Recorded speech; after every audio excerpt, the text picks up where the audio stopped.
Okay, hello and welcome. I hope everyone's doing well. I'm doing pretty good. Let's play some more Derail Valley. We're getting back to Baldur's Gate 3. I'm needing to get another storage device though. So that will resume on Friday.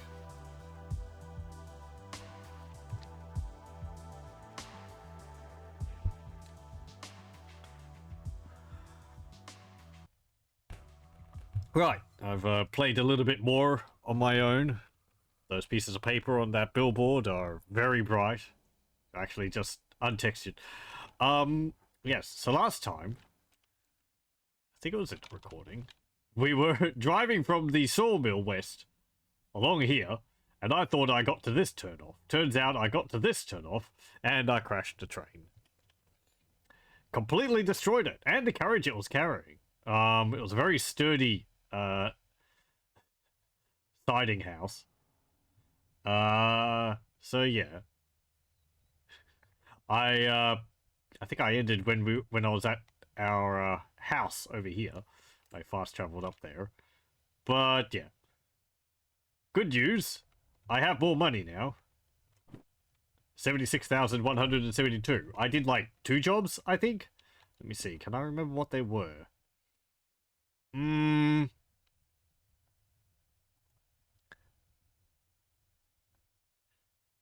Not exactly.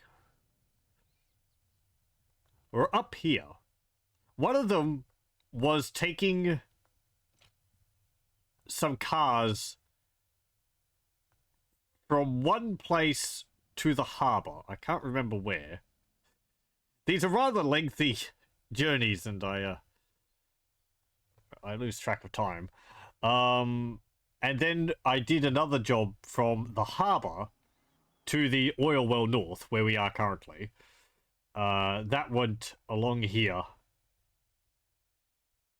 And then up this way. And that was about 40,000. The other one might have been from here. And I had to go along down here. Because I got to this part.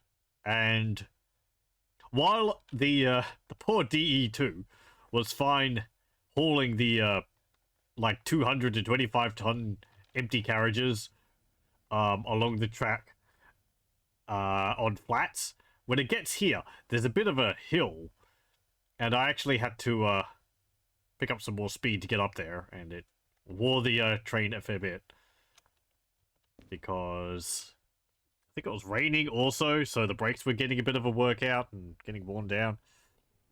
So yeah, the route from here to here, that went flawlessly up until one point, and I think it was over here. Let me see. Yeah, so this might be the train which I actually brought here. There was a bit of an issue here when I arrived, in that it was saying for me to put the trains, to put the cars into one of the bays, but there was already some cars in the bay. So I had to uncouple the empty tanks which I had brought here. I had to leave them at the entrance all the way over there. Was it over there? All the way over there. I was facing the wrong way. I had to leave the tanks all the way up there and drive my diesel all the way to the back, and then what was it to do? No, I put the empty ones in one of the other bays, and then I drove my diesel back around to get onto the other side of them, so I could pull them out that way and then put them in and push the other ones back. So I didn't get sandwiched between the two loads, the two empty tanks.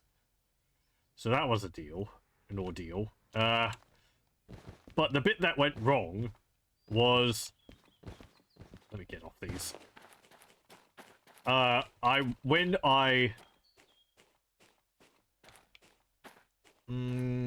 Let's see. When I was trying to get from one side to another, I was going up, like, one of these rails, and I was like, oh, I could just go along here and then around the bend, because I thought it would wrap around and, you know, connect up with the rest of the track. However, it doesn't do that. For some reason, it just ends in bumpers. So I rammed into these at like 20, 30 kilometers. Bonk. It didn't destroy the train. It took it down to about 40% health. See, like, there's a rail right here. Why don't just join this up to there? Why just have it end like this? So yeah, luckily, I have good insurance. That would have cost me about 80,000 to pay up total, but insurance took care of most of it, so I only had to pay about 16,000. So yeah, it was also nighttime. I think they should need they need like lamps on the bumpers so you can see them at night, or like a reflective strip on them. Anyway, I could just pay better attention. Oh, teleported through it. Yeah, so, with all that money, that does mean something. That means I can get another license for a, another train. You know, we can see some of the things here at the oil well. They have these here. The, oil pumps. Oil derricks? They actually stop at night. Yeah, apparently they're pumping oil right in this spot here.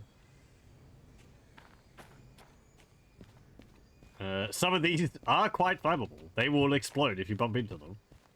I'll try not to do that. Only by accident. So yeah, let's see. So I have quite a bit of money. Let's see, 76,000. I probably could get 2 licenses. I would like to get the steam train one. DM3 is 30,000. DH4 is 50,000. SO60 is 20,000. What's that one in the yard over there? The bigger diesel. This one. It is a DH4. Okay. I think I could get 2 licenses. Let's get the steam license. And we'll get the DH4. Don't have any fees? No, good.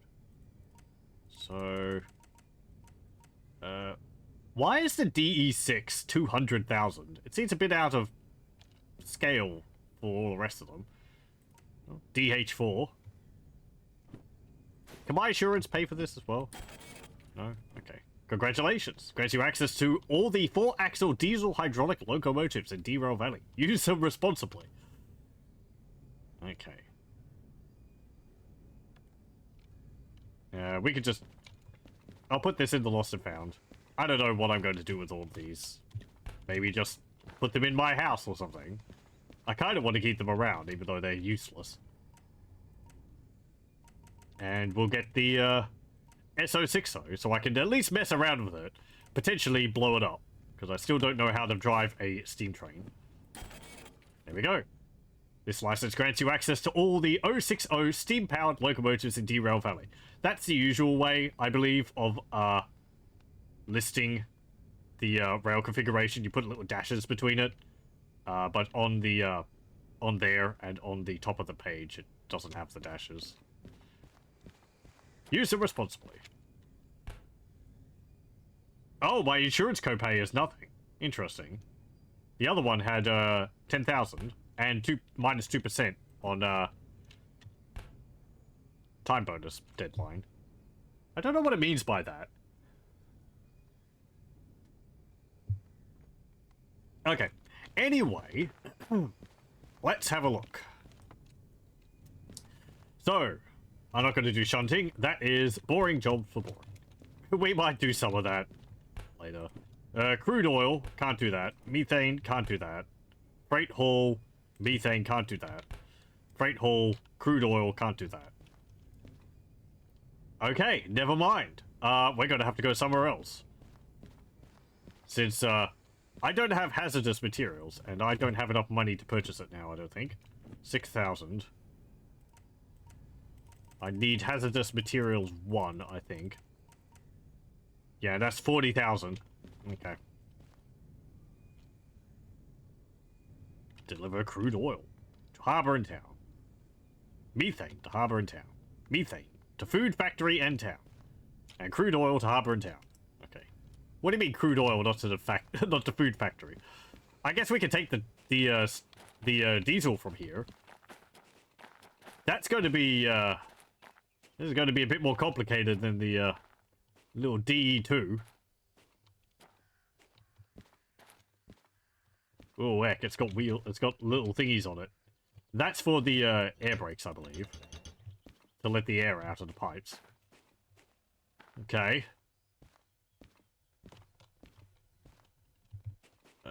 Let's see. Oh, would you like to be shown around the controls for this locomotive? Yes, please.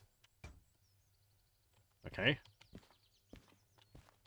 How do I get in? Huh.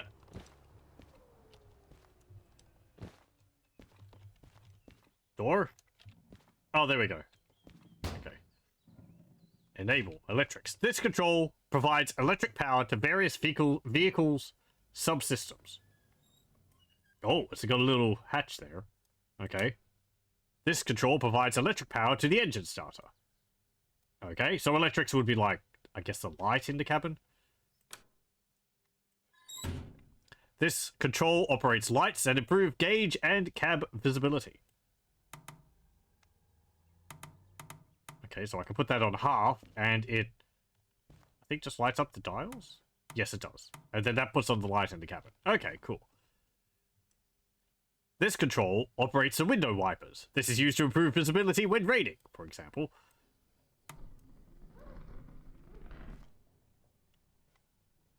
They make a wonderful noise. I don't think I've seen inside of this train before. This control sets the front lights to headlights or tail lights. Right, yeah, front, it's the same as in the DE2. Controls the rear light types to headlights or tail lights. Yeah, just the same. So if you want to put the lights on the back, you know, you do it like that. This control starts the engine. Oh, it's got a button. Boop. There we go. This gauge shows the air reserve pressure used by the onboard pneumatic systems, such as brakes. Yep. This control engages the powertrain to a desired power output. This gauge shows the engine's spinning rate. Tachometer, okay.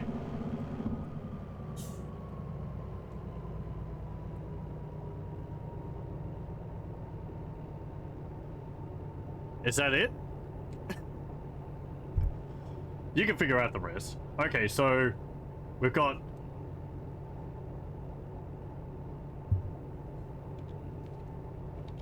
That's the same. Independent brake and train brake. So, you know, the air brake for all the cars which we have attached to us, or just the brake for the diesel here. Oil temperature. Okay. Fuel, oil, sand. So we don't have to worry about the what's it called in this one? The electronics. Because I think this is just purely running off of diesel. And oil. The other one had oil in it. I don't know really how cars work, so... engines work, so I guess the oil is used for, like, lubrication or something.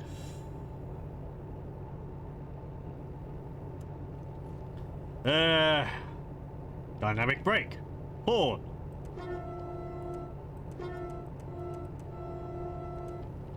Okay. And a bell.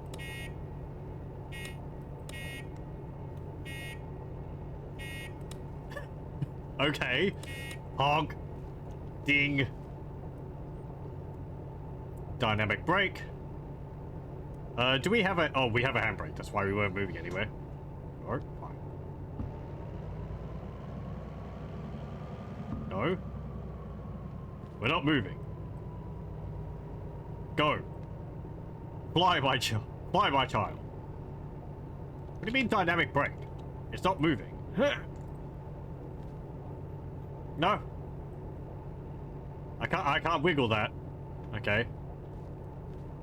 I still can't use the cab heater. I'm gonna freeze. I don't have my fan. Oh man. Do I not have like cooling here? Fuel cutoff. Starter. Sand. Where's the button for the sand? There's a cabinet and I can't open it. What's it mean? There's also a button there. There's another cabinet here. Can't open it. I kind of wish that you would be able to open up all these little cabinets around the place. Even if they've just got like electronics in them. Being able to like mess around with everything in the cabin would be cool. Oh, Sanders is over here. Okay, I just cost myself like $1. Wipers, cab light, lights are. Yeah. Okay. Reverse. Oh, right, I have to put it in forward, don't I? There we go. Okay, it's not that much more complicated. And there's the speedometer.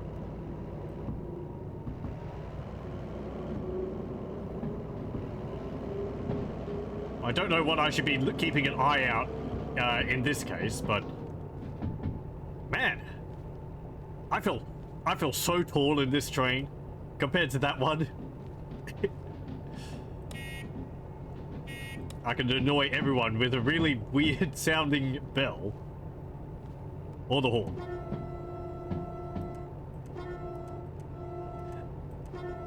The start of that sounds good, and then but then there's like this which goes off, which it transitions to, which is really annoying.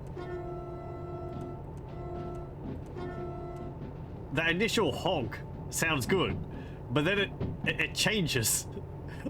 I don't really like the sound of it. Oh no, my map. Hold on.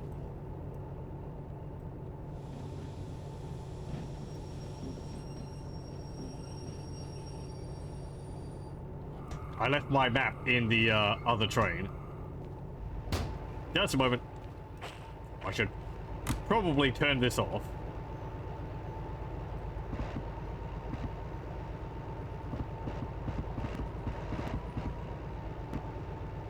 How do I turn off?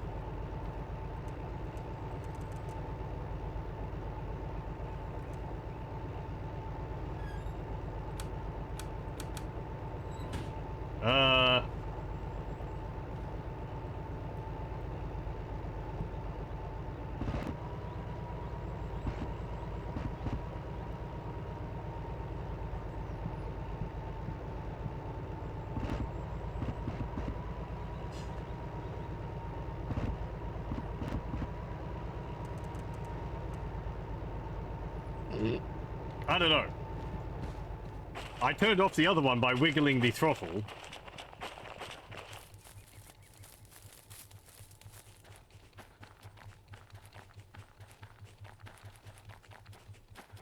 The tutorial did tell me a button to, like, teleport an item to you if you've left it somewhere. But I had looked through the key bindings and I couldn't find it again. Also, it was quite adorable. I went to the what's it called? The key bindings setting in the key bindings in the settings, and it opened up an ini folder, an ini file, notepad file. So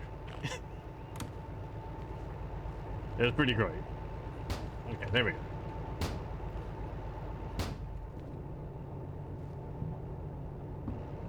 Oh, right. Okay. No. Pick it up. Put there.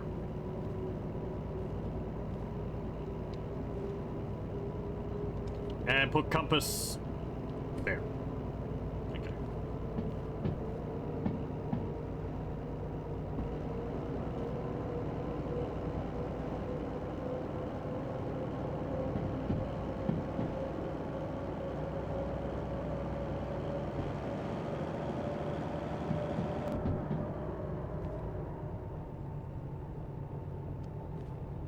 Okay, gonna have to be careful because of the size of this one. Probably won't be able to go around. I don't know. Maybe because it's heavier, it might stick to the rails better.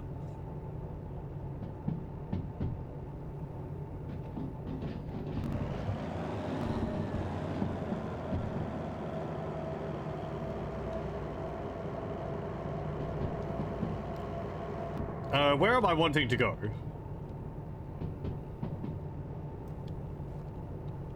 I think I want to go to FM. So we need to keep going straight here. Yeah, that's fine.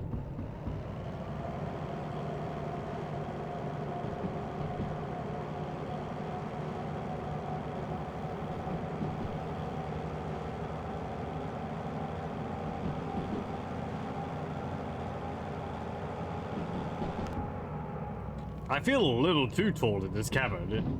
I have to zoom in to see all the different dials. They're like just a little bit too far below me.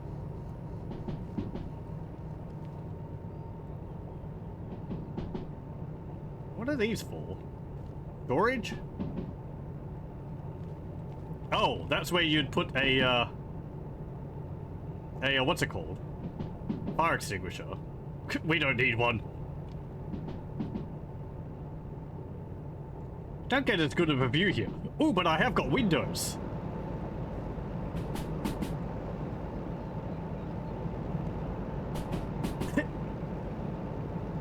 Neat.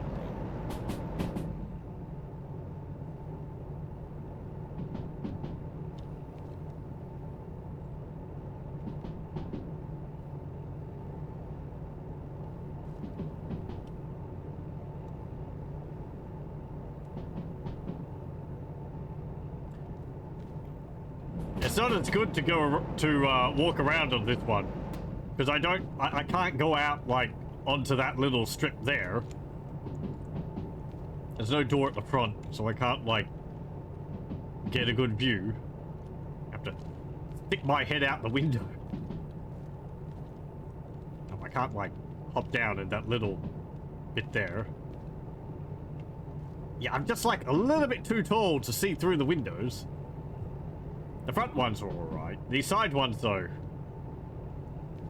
I guess you're supposed to have, like, a seat.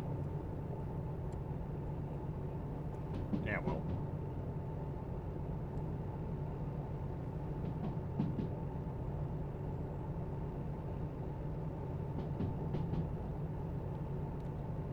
We still... yeah, we should be fine. We just went across the river. So we're about here. Well, it says 10.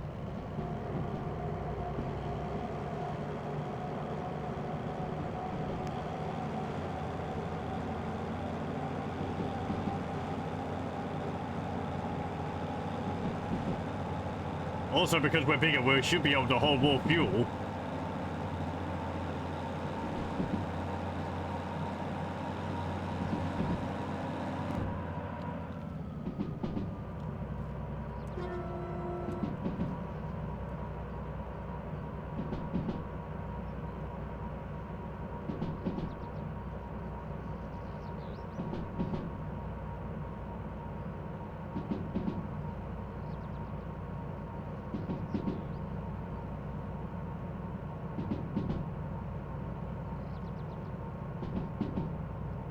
Nice fields.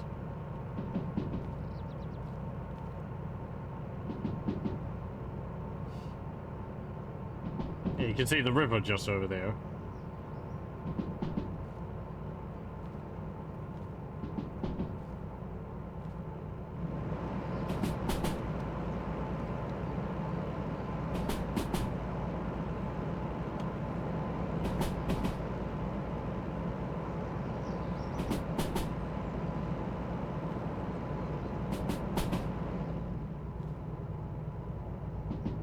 70. Yeah, that's fine. We're doing 50.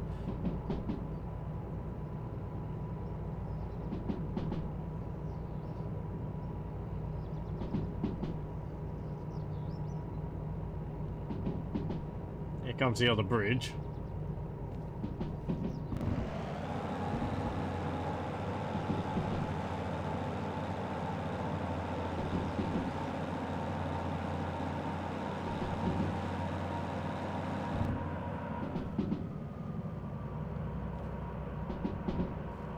What did the speed say? 70 or something.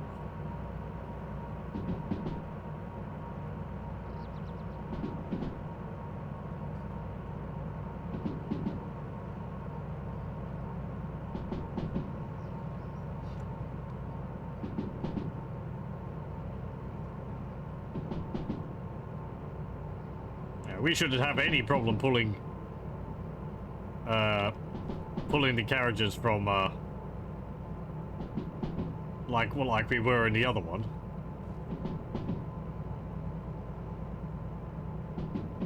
So I guess we're going to have to find out what the pull limit for this is. Trial and error. 60. That's fine, we're doing 40. We're actually slowing down a fair bit. I guess we're going uphill.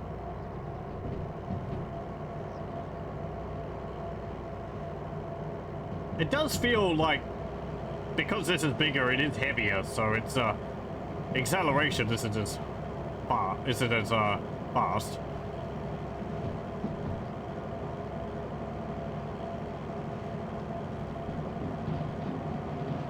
Okay, we should be there. Yeah, that's tutorial land. Okay. We will actually stop at the steel mill. How about that? That's just coming up here.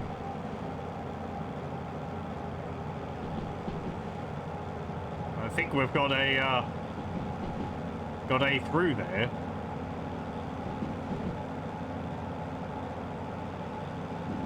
Yep, looks like it. I wonder if the game defaults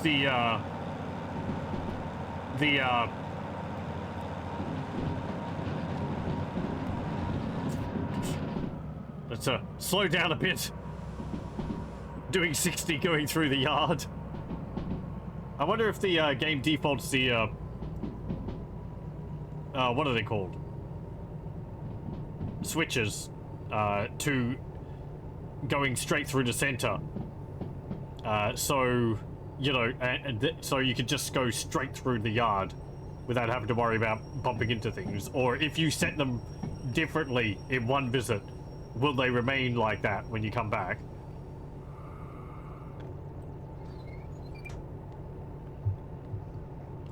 Okay.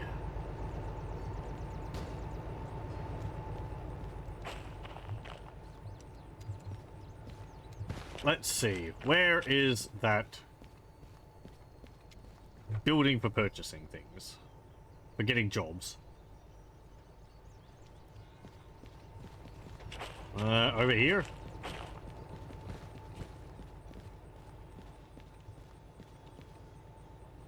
No. There's a petrol pump. Fuel costs nothing.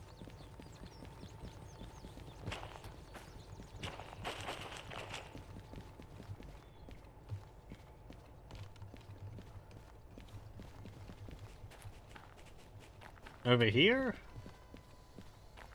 No, that's just a house. Over there? What the heck? Oh, water filtration thingy.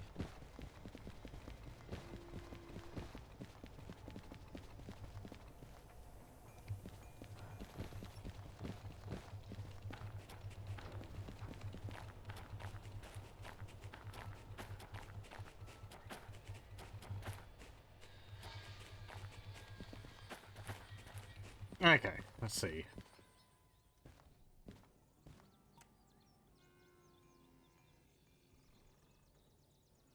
Yeah.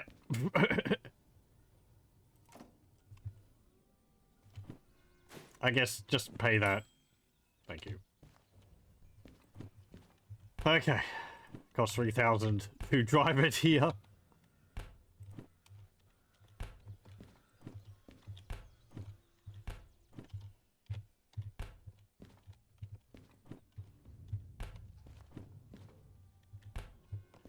Okay, so we have deliver steel rails weighing 741 tons.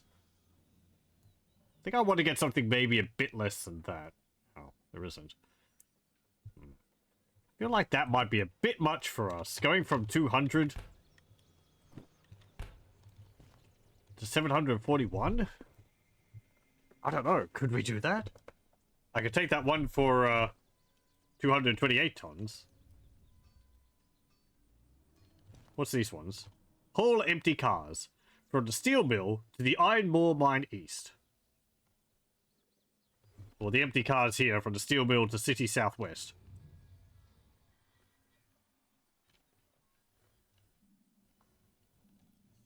Let's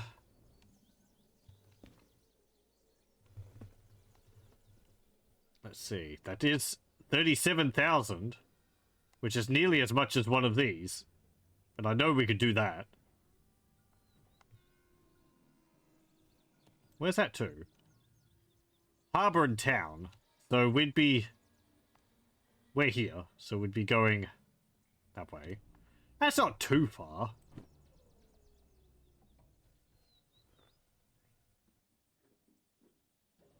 Do I have long to...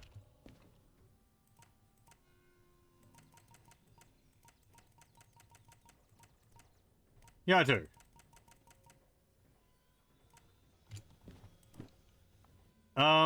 70 minutes. Oof.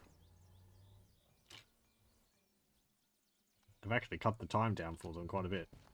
It's not that far, though.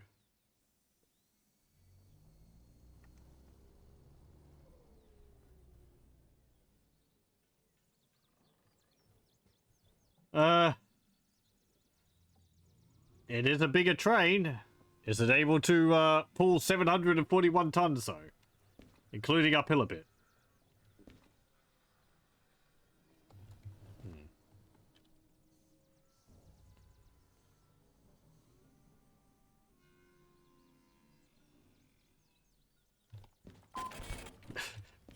Let's try it. I've got barely any money. What's the worst that can happen? Okay, steel rails. B40.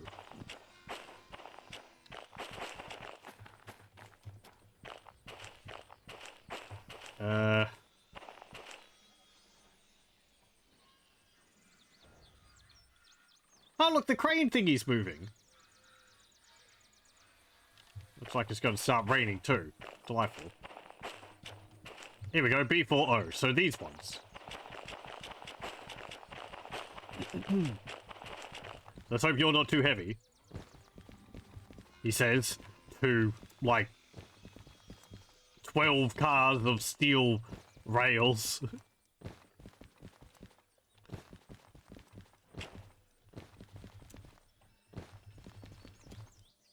Maybe if we tie helium balloons to them.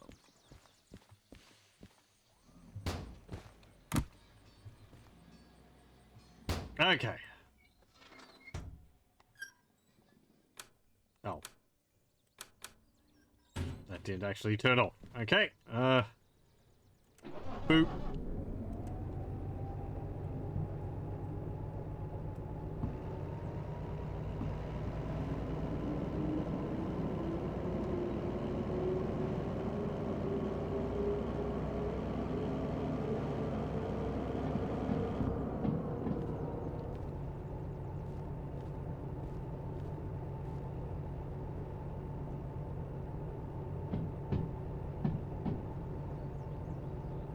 Okay, so we'll stop about there, and then we'll reverse back in.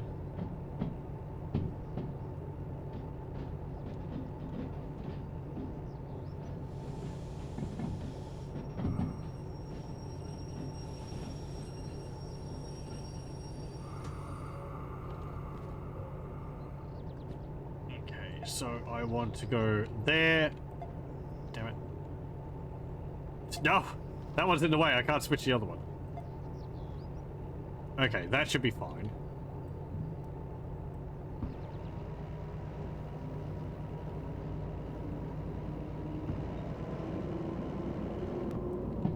Okay, don't go too fast.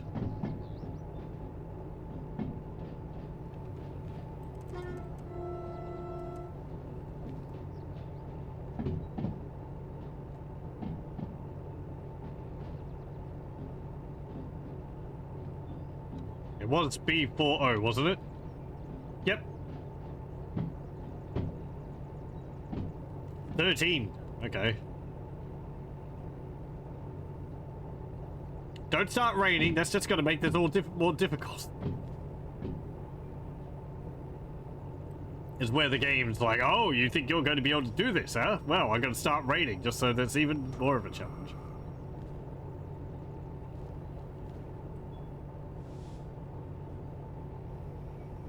You should also be more careful about bumping into them. What with how much heavier this is. Probably do quite a bit of damage if you bump into them. It rains here an awful lot. When I was playing on my own, every now and then it will just full up thunderstorm.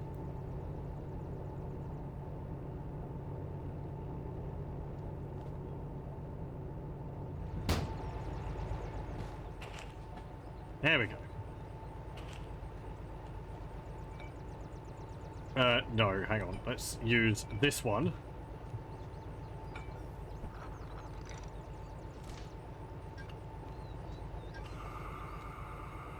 Okay. Turn off that.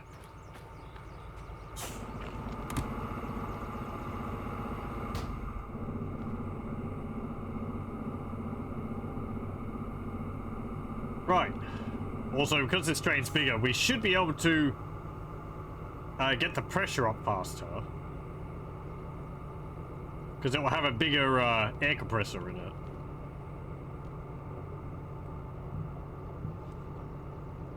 Okay, once we leave here, we need to go to the left, and then to the left, and then to the left, and then to the right, and then left. Okay.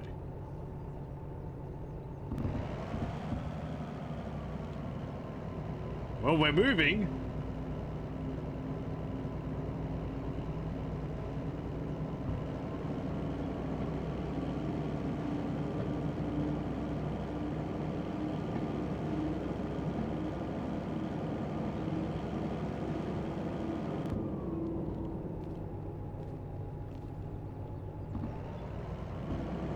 There's an odd humming noise.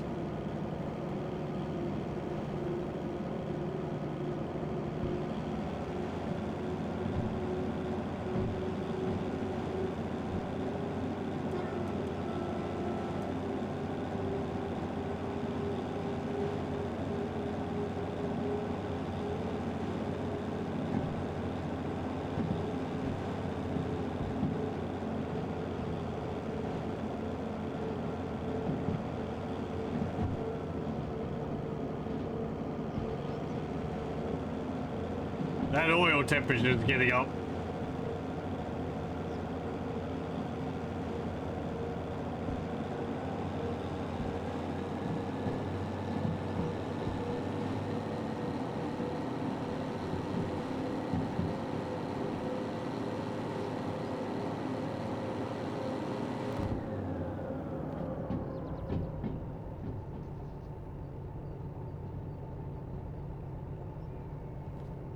Well,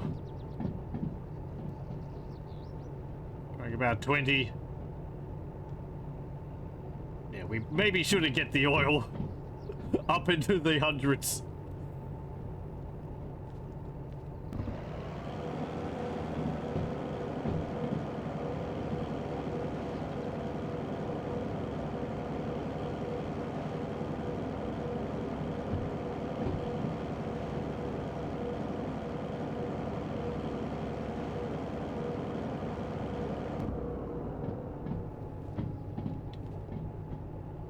I think this is about the limit that this diesel can do. Even then, we're not moving very quickly.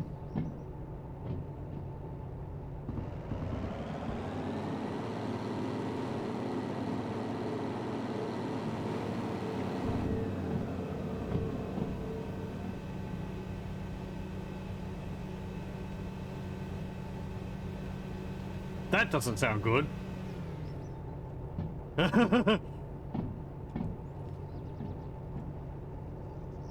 What was that? Was that a fan to cool it down or something?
Yeah, it's like it's got a fan to coil the oil down.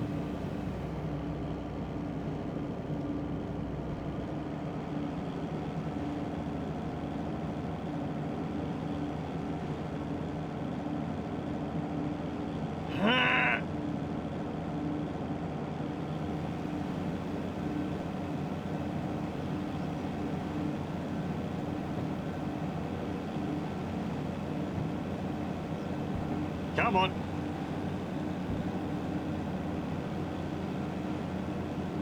Good.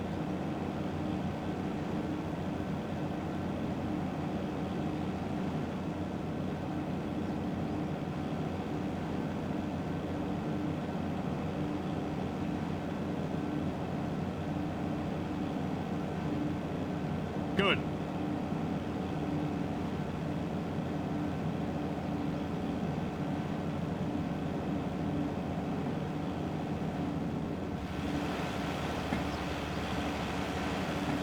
Now I can walk faster than this.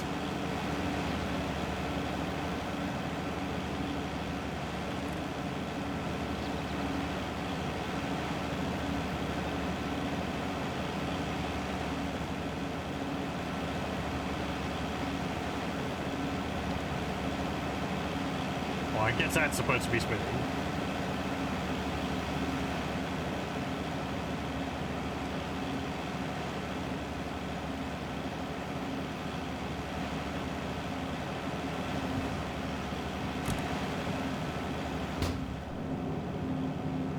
We're slowing down.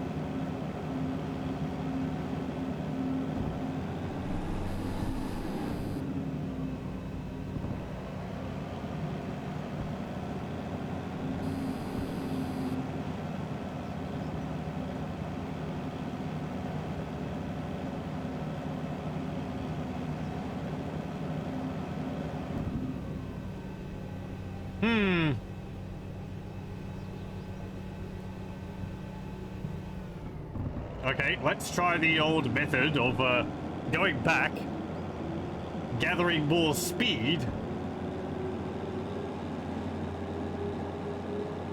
and going up this section with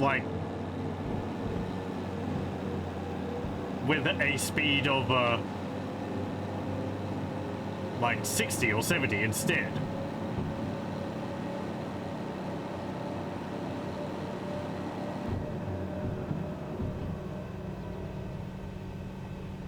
Like we got that far away from this steel mill.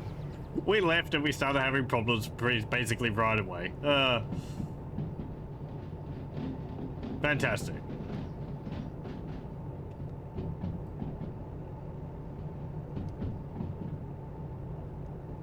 Okay, so 700. Maybe asking a bit much for this train. Or what was it, 740? Yeah, 741 tons. Asking a little bit too much. We'll just slide right back into the bay, and then we can start again.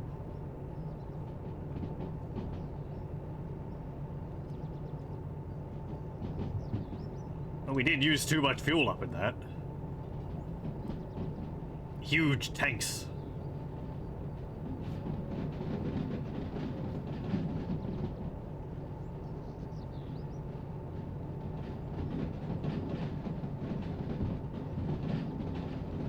Yeah, so the crane actually does animate. It doesn't actually pick up the supplies off the cart, so.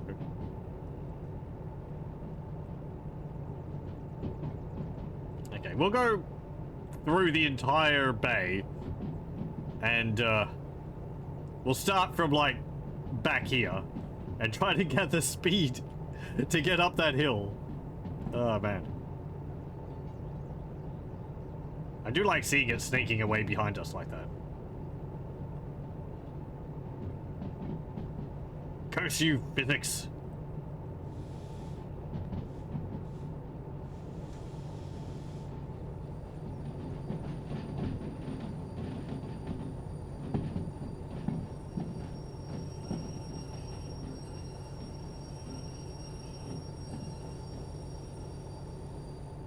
Okay.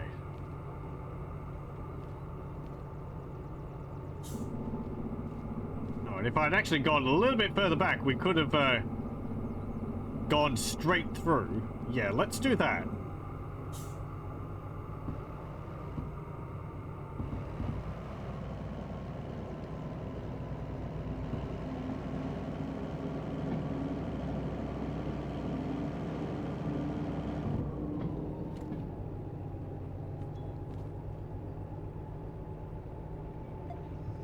Okay.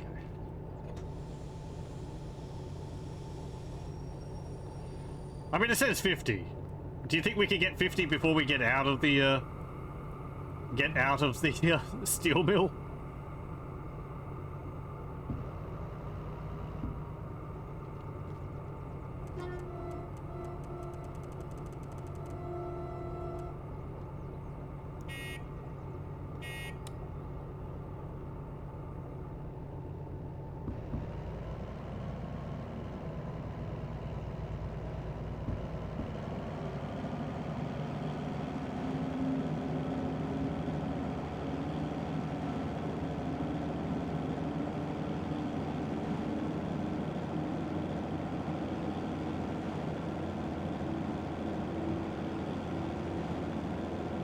Come on, we need like 50 or 60.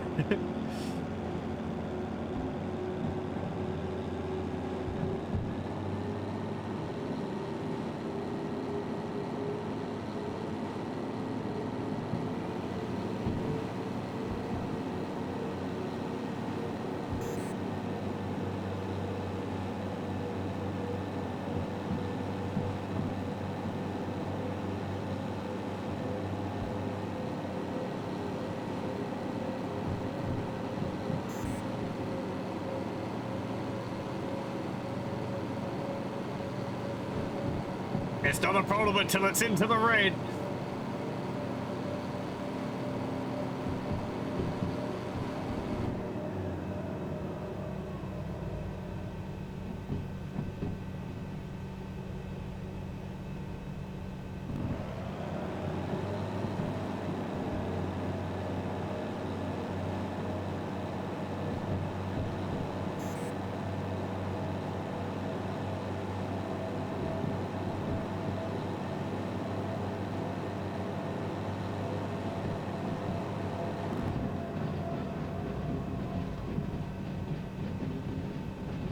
We're making that band do overtime.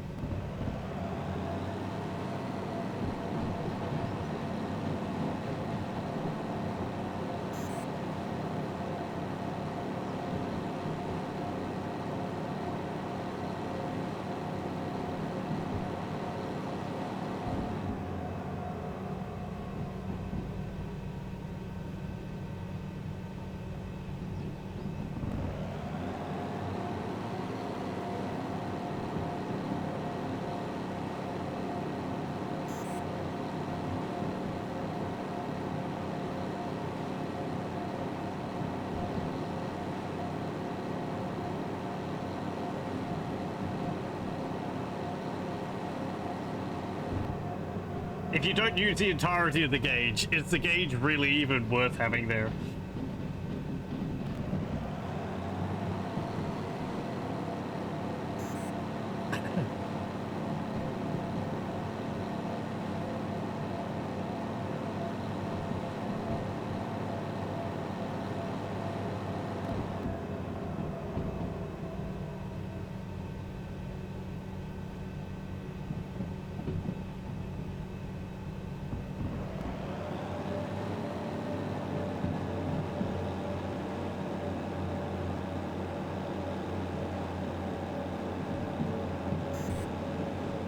Come on, just over this hump.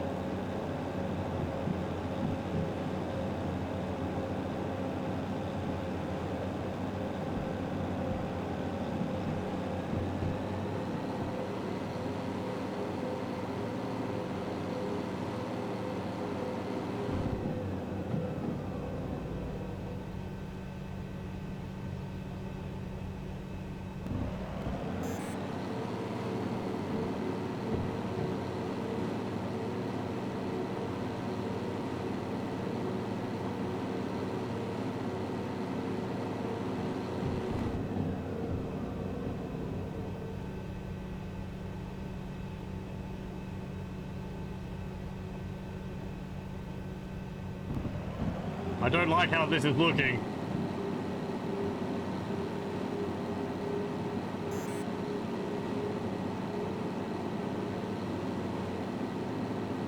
We're picking up speed.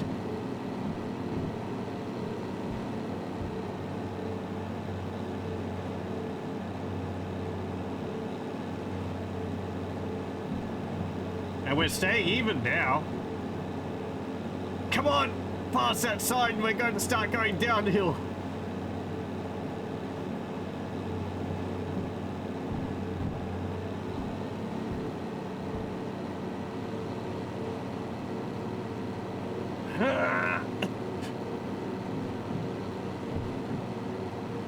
Doing 18 in a 90 zone.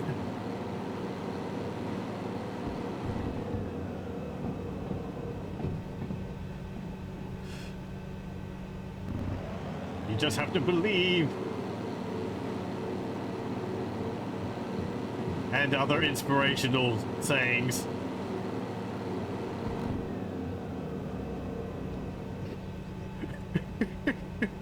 We get a new train, and then I'm abusing the poor thing like this. Come on, I bet the DE2 could do this. I may have derailed one, crashed it twice, but I never blew it up.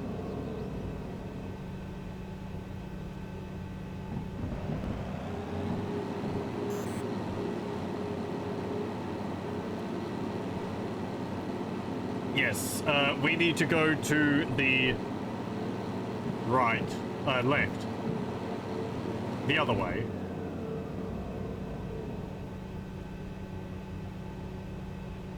Yeah, good thing we're not going to the left. Oh, this is another bit of an incline.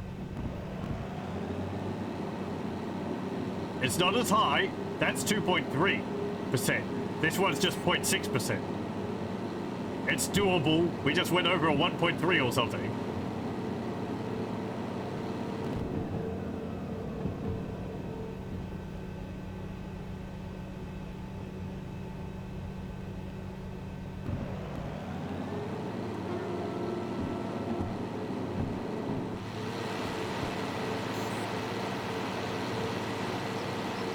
That's noisy.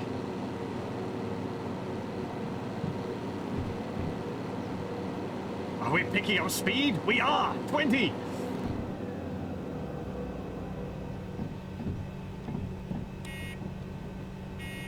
Victory 2. It's like a friggin' reverse sound.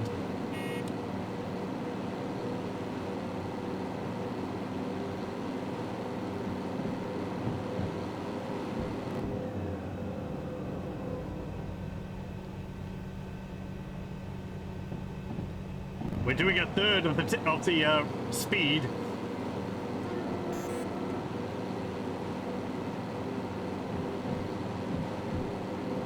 Let's see if we can get that up to a half.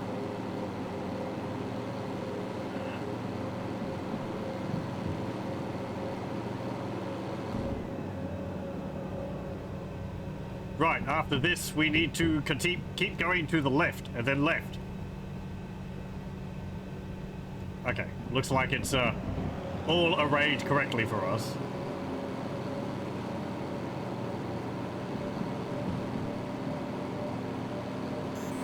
We've hit 30!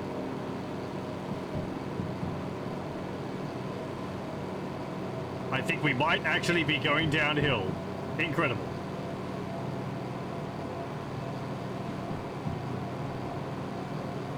Come on. 40.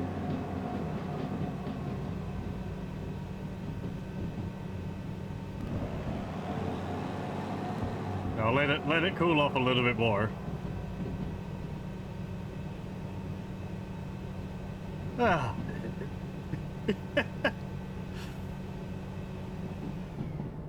Hey. Oh man.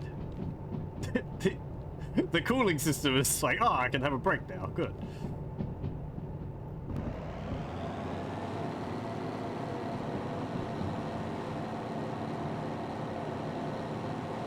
Nope, you're gonna go back on. Because we're losing speed.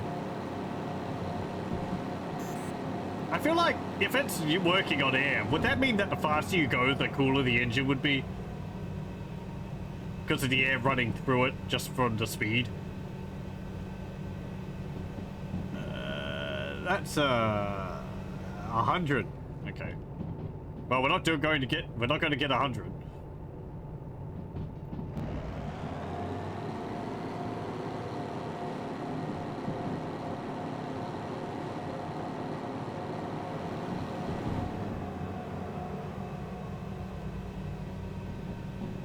Okay, so the next one is going to be another left.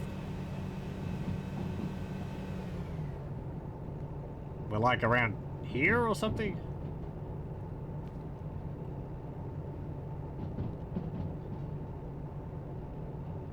Yeah, there's a bridge there, but there's no river. I kind of wish it listed the bridges on the map.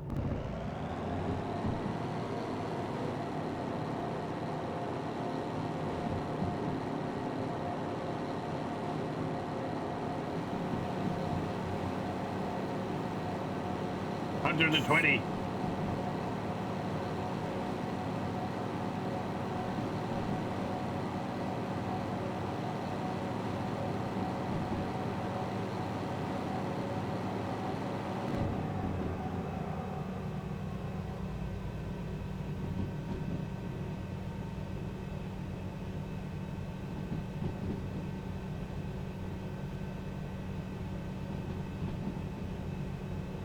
Man, I hope we're going in the right direction.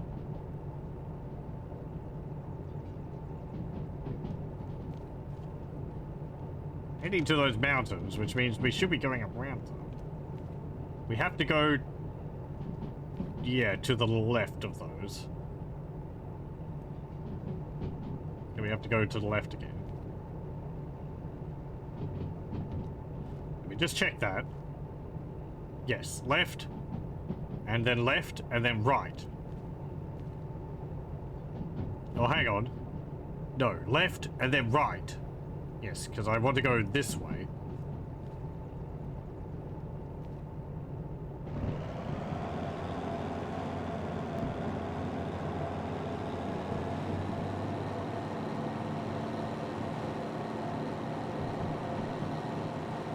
Past the odd square.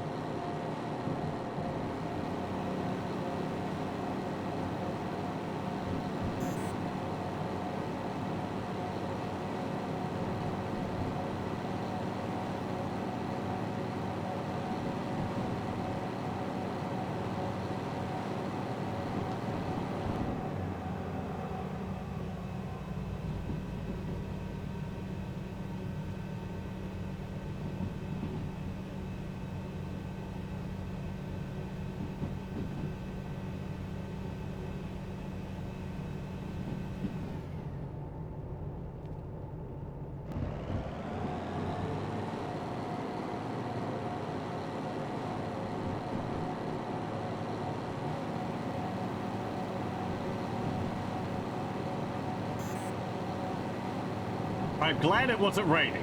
If it was, we probably wouldn't have made it.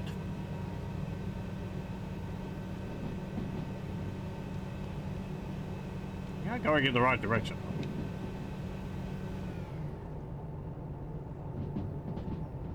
Yeah, I guess we're like here. Yeah, that seems about right. Okay, so crossing should be coming up.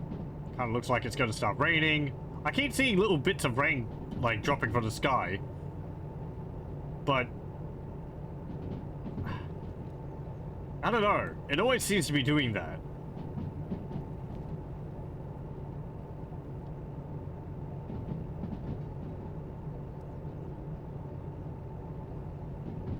Okay, so there's a bridge over there. That will be that one. So yeah, we have to turn to the left.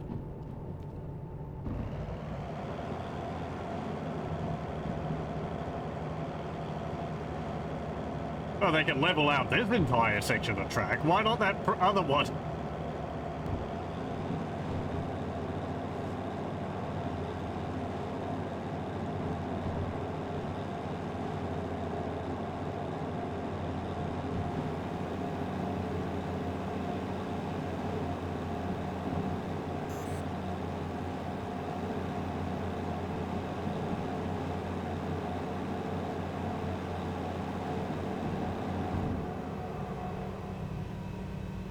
I was talking to someone else, and it would be neat if this game had some environmental hazards which you have to take care of, like trees which could fall onto the track, or avalanches. We have to hang to the left. No, right. Because I want to go through the tunnel. If I go left, I'm going to go around the mountain. And I don't want to do that. I want to go through the mountain. Just so I'm not crazy. Hey!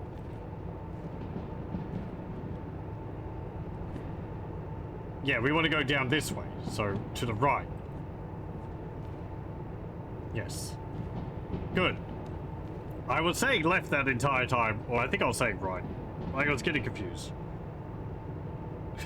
Let me just check my hands. I have left and right written on them. Oi! You sit there. That's where you belong.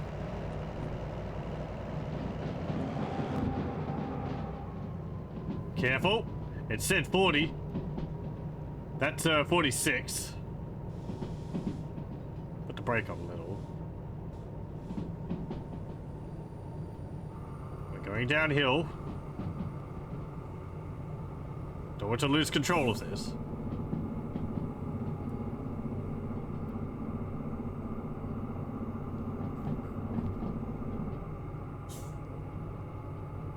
Okay, should be fine. And then we'll be able to go to the left. Yeah, it's fine. We're picking our speed because we're going downhill again.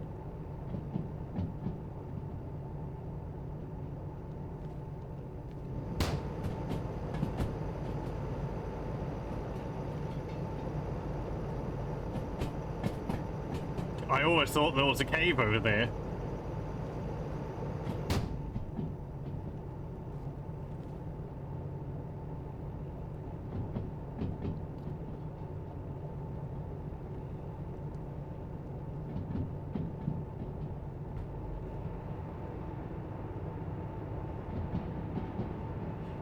I think it's because the entrances to the tunnels don't actually count as being...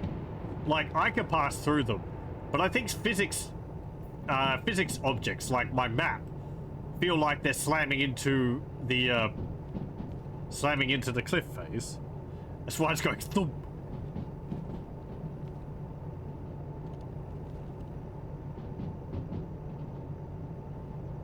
Okay, we're doing 40.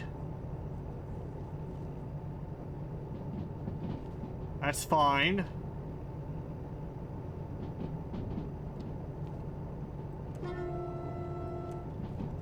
Why is there a window down there? Yeah, it says 60.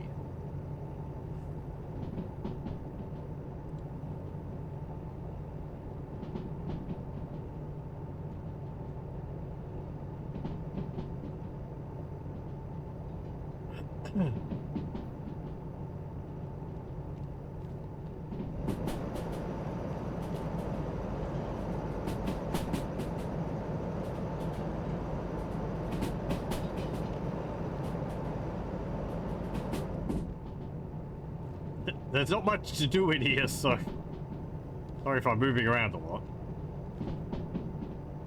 Also trying to get good views out the windows. Careful. Slow down a bit. We've gotten up to about 50 there.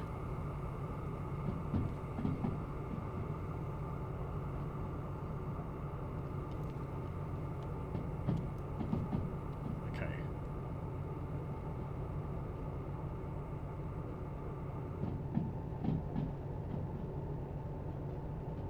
Yeah, we're going to pick up more speed here because we're going downhill.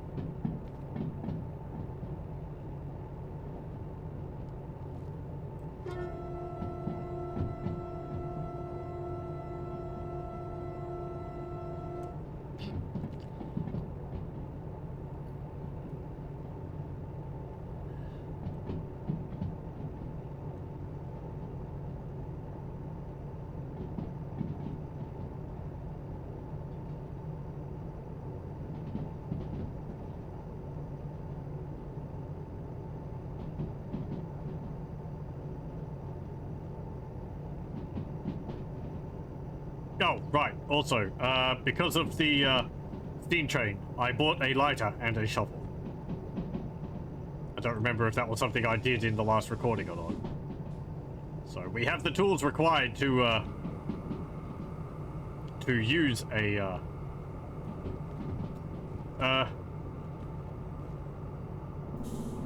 right, I want to hang to the left. Yep, that's fine.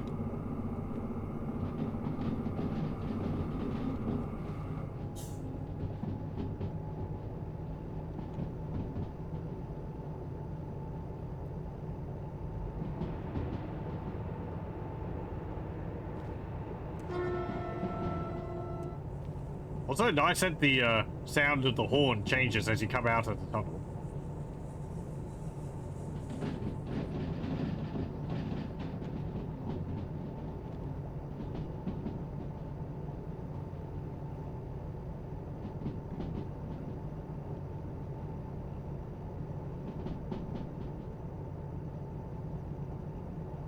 You can't even see the harbor. Eh. Stupid windows, which are just a bit too low. I'll stick my head through that window.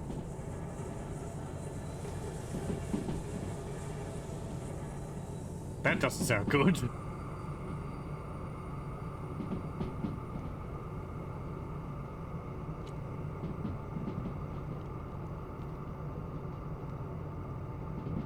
Yeah, okay. 40 here.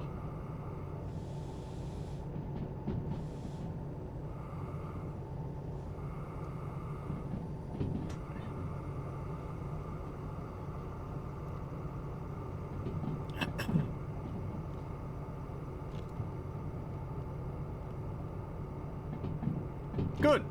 And here we go. Let's brake completely. And I will go set all of the set all the signals for the bay which we need to actually go to. It's a good thing there's no other trains around. We're just blocking off the entrance to the place completely. Okay. We need to go to G5I. Okay. That is... oh, over there. That's where I had to offload some other things. Okay, so we need to go... yep. To the left.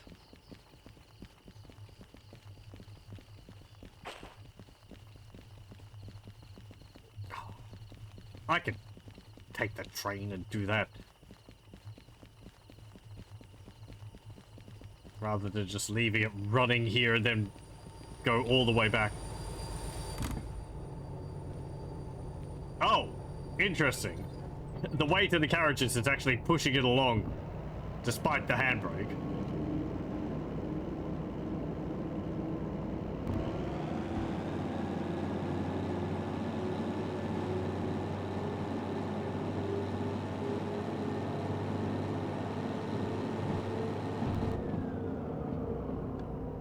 Then I find out that this entire time I had the handbrake on.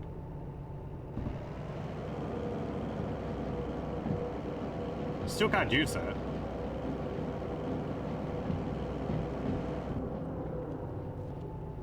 Okay, so we want to go... Yeah, we want to go around the outside. So the next one, we want to hang to the left, and then we want to go right, and then left again. So left, that's right. Yep. Because going that way leads us into the repair bay.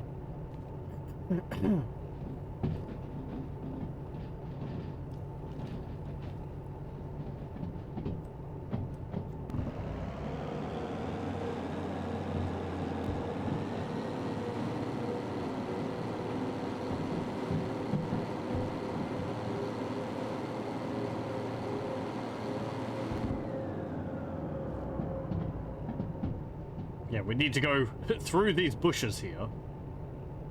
Okay, that's fine.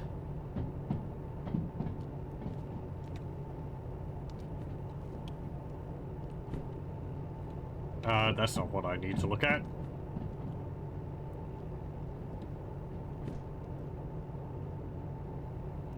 It's just easier to hold on to this, honestly. Okay, so we're going through that triangle bit there, leading down to C. We're going across the top. So the next one up, we need to go right, and then we need to go left. Which should be this one here, which is already heading the right direction. Maybe because that was where I was last time. So we go down that way. 2G. Yep, G5I. Let's see if I can actually get us into the right bay without having to hop out of the cabin.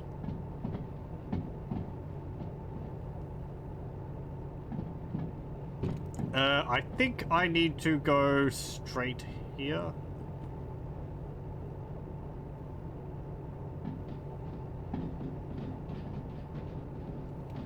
No. That way. Because that leads down, yeah, to there. And I don't want to go over there. I want to go this way. I think.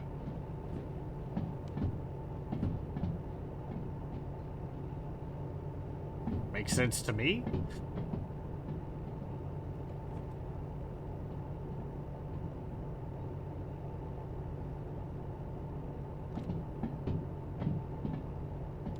Eh.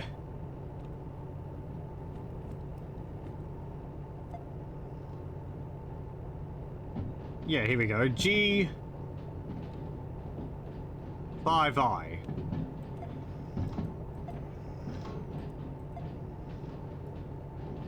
Bugger. I don't think we're supposed to be going like that.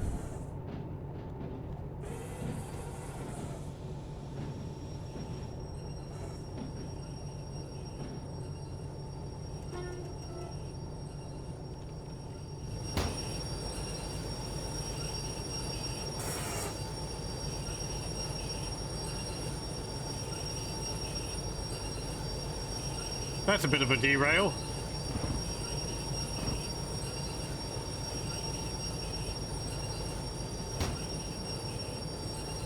Oh, I see what happened. We're drifting on two different tracks. Okay. Well, we're not derailed then. We should be able to straighten up. I didn't realize you could do something like that.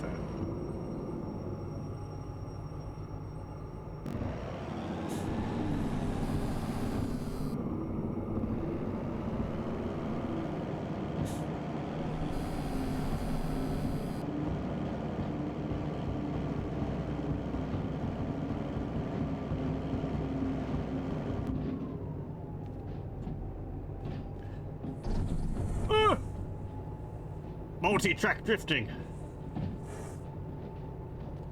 Okay, okay. It's fine. The snafu has been has been fixed. Right, that way. It really doesn't help that that turns and I can't see the next one. I can't even turn that one. That's correct now. Okay.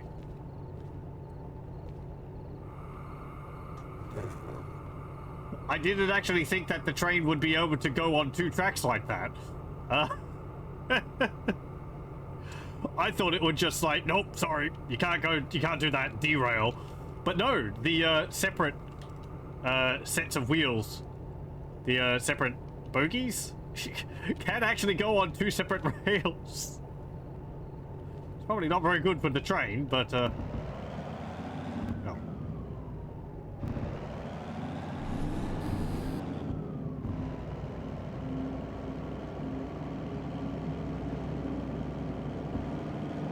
Oh man.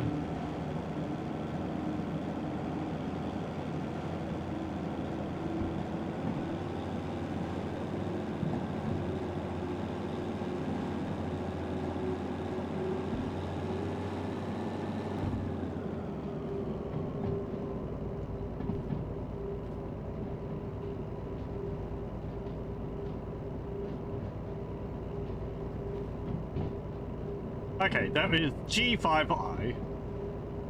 Yep, looks correct to me.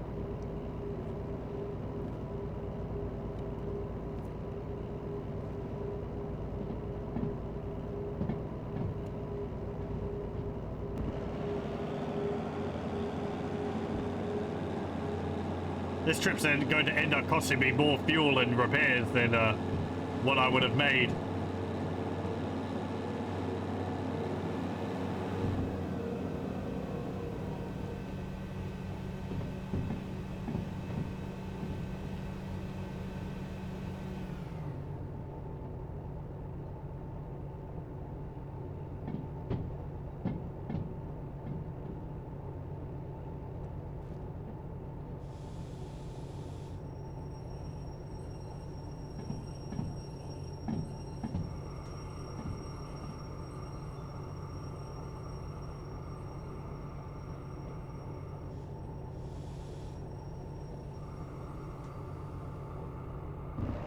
Keep going a bit more. We've got quite a long train.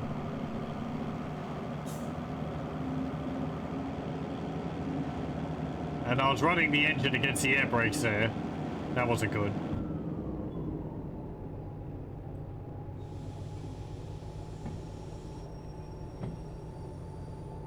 Okay.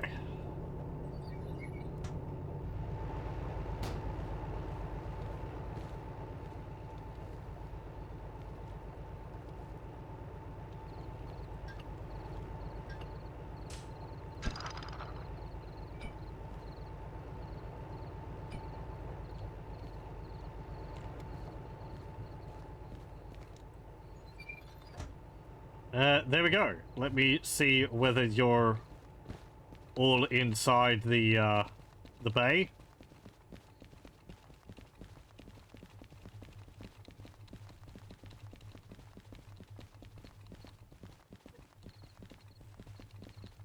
Excellent. Okay, now I just need to go and hand in the job, which is over there. Every trip is an adventure.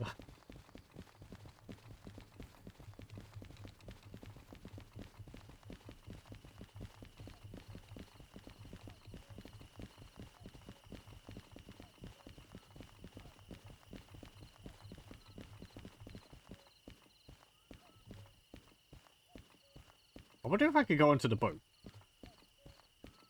Yep.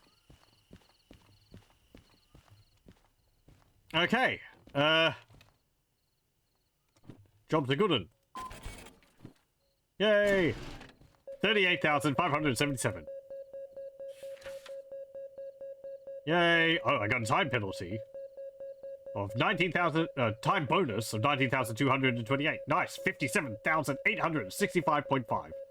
50 cents. Well done. No damage was made to Derail Valley property or the environment. Keep it up.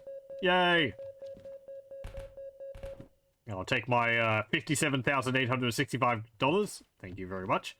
What about the fees? 30,000. 22,702 though, because of my insurance. It keeps going up. I wonder if I only have to pay when I print this off. Yeah, whatever. Locomotive damage 21,100. Used resources 9,271.16. I did check to see whether the damage actually took any whether the train took any damage because of that multi-track drifting. $255 for emissions. Damage. Stage 4. The wheels slightly. Mechanical powertrain. And the cost of diesel. Oh, apparently it did take some amount of damage. 10.2%. Okay. Yeah, it's costing me about twice as much because I'm getting them to do it instead of me. Getting them to repair it instead of me. And the oil. I did actually incur a cost for the tiny bit of sand I used. Okay. Fine. No, I want to pay it. I'm not doing it myself. There we go. Congratulations. Okay, cool. We made a fair bit of money. I lost about 20,000 from that, but yeah, we were like on 7,000 before after all the purchases, so 38,000 is not too bad. I'm gonna have a quick break and then we'll continue with this. So back in a moment. Okay, we're back, and I have a fresh cup of tea and some date loaf. Right now that we've got that stupidness out of the way, I want to put my steam train license to the test.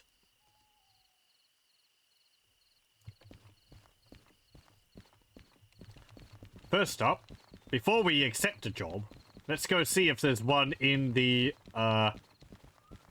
roundhouse over here. Oh, little DE2. I do like you. You're quite fun, for how small you are.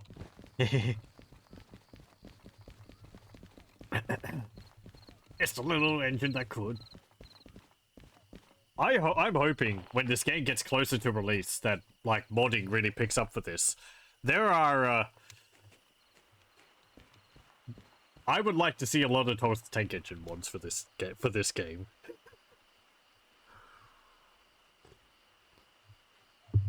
Maybe even an Island of Sodor map. That would be pretty neat, just because of the nostalgia. Which I don't even really have. Holy crap! I haven't watched it since I was a little kid, but I was always kind of surprised that there wasn't really a game like that. That's a DE6. This is the one which we just took. That's the 068 or 282. Yeah, that's the name of it. L068. It's an S282. Doesn't look like they have the smaller tank engine around here. Wouldn't know where to look for one around here. I don't know where they spawn all the trains. If it's not in the shed, then we're gonna have to go somewhere else. Okay. That's easy enough. Let's go to the Forest Central, because I have seen one over there, and I believe the game actually sort of hints that the various forest places you will tend to find it. Do we have one here?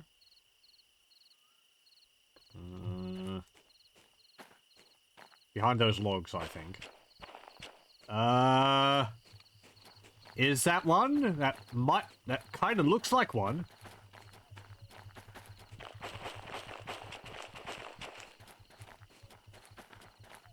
I'm ready to blow up a steam train. Because I forget to put water in the boiler or something. Hey, it is! Nice. Okay. S060. 45,000 kilograms. And I was thinking during my break that having to pay like $20,000 for light repairs on a diesel like that, it's not really that much when it probably costs a few $100,000, if not $1 million or something to build in the first place. Okay, I kind of wish you could climb up here. Oh, would you like to be shown around the controls for this locomotive? Yes.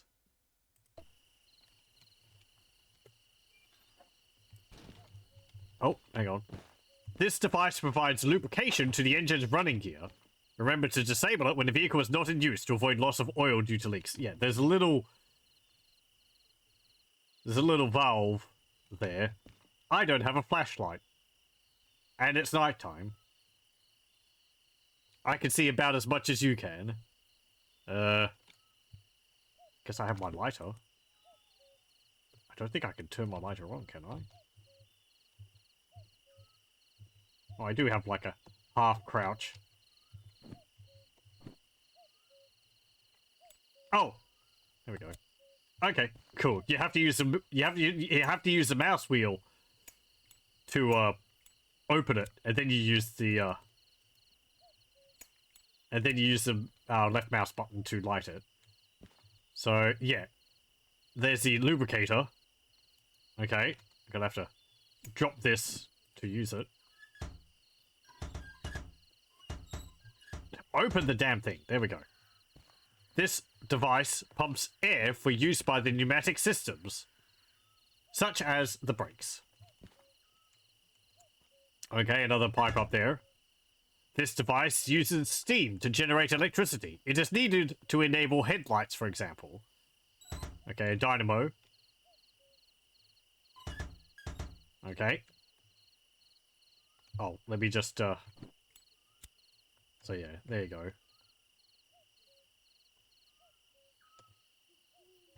Look, cab light. This control operates lights that improve gauge and cab visibility.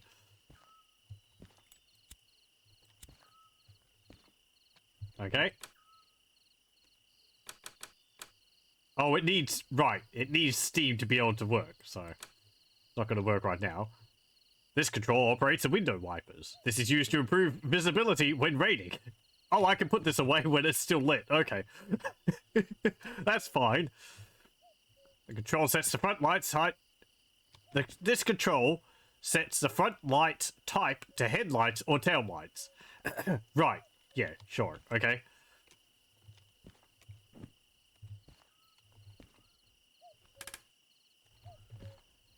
This door provides access to the firebox. It should be kept closed when not in use. Okay, and it'll be open now. There we go. Take out your shovel. Let me put my little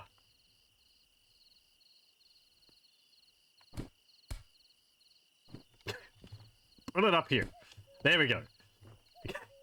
That's our land. Take out your shovel. Take coal. Put into firebox. Fill the firebox with coal. Okay. Take out your lighter. Ignite coal. Burns fuel to generate heat. There we go.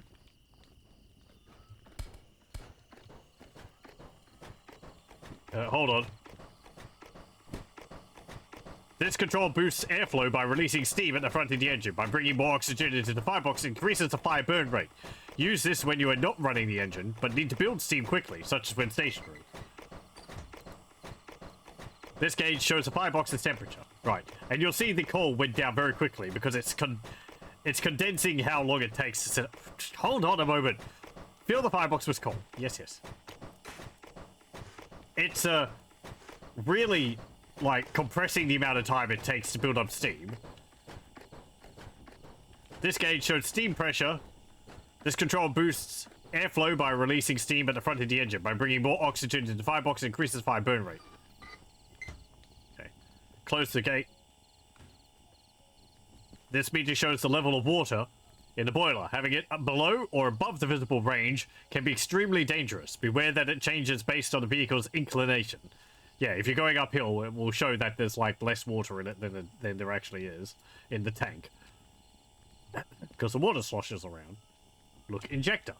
This control operates injection of water from storage to the boiler. Use it to keep the water level in the nominal range. Right, so you turn it, and that will start pouring water from the tank into the boiler. You'll see this meter going up here. So you want to keep it fairly high. Sometimes when running, I think it's best to keep this on slightly. If water level in the boiler goes above the nominal range, you can use this control to dump the water. Okay. This control operates these individual vehicles' mechanical brakes. Apply independent brake. Yeah, sure. Independent brake and train brake. Oh. Red needle on this gauge shows the pressure in the vehicle's brake cylinder. This can be used to deduce the mechanical brake application level. Right? Non-red needle on this gauge shows pressure in the brake pipe throughout the entire engine. On the entire train. Okay. Oh, that's connected to... Aren't they both connected to this one? Yeah, they're both connected to that. So it's not reading for this one. Okay.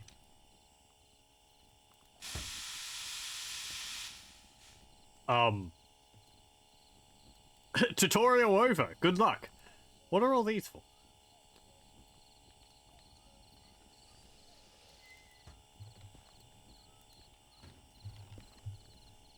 Okay, I guess that's enough.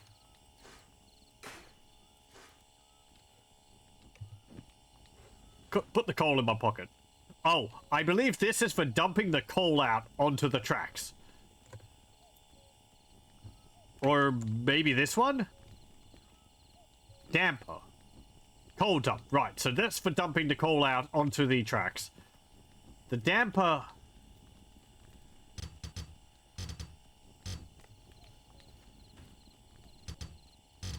I don't know. It does something. I'm gonna have to read the instructions. Regulator. Blow down. Right, that's for dumping the water. Blower. That's for increasing the temperature.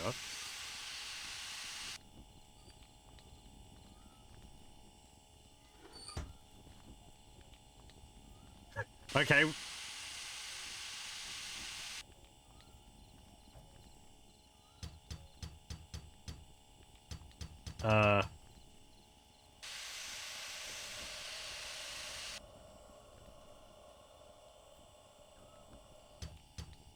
Go forward.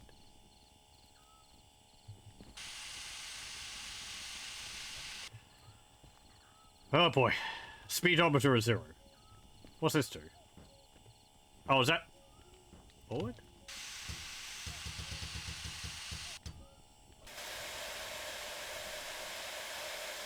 Ooh, hey!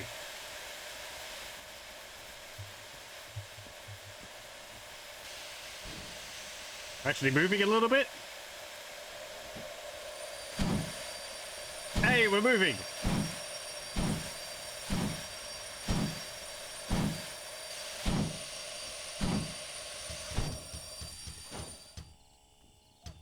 Right, so that's the, cut off? Cylinder cocks. What? Hold on a moment. Ay, ay, ay.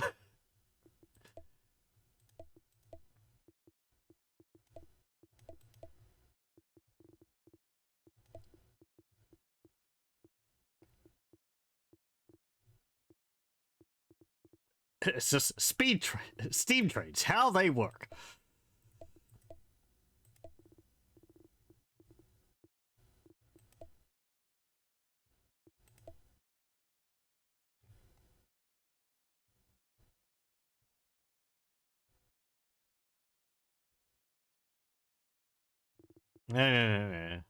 Steam, here we go.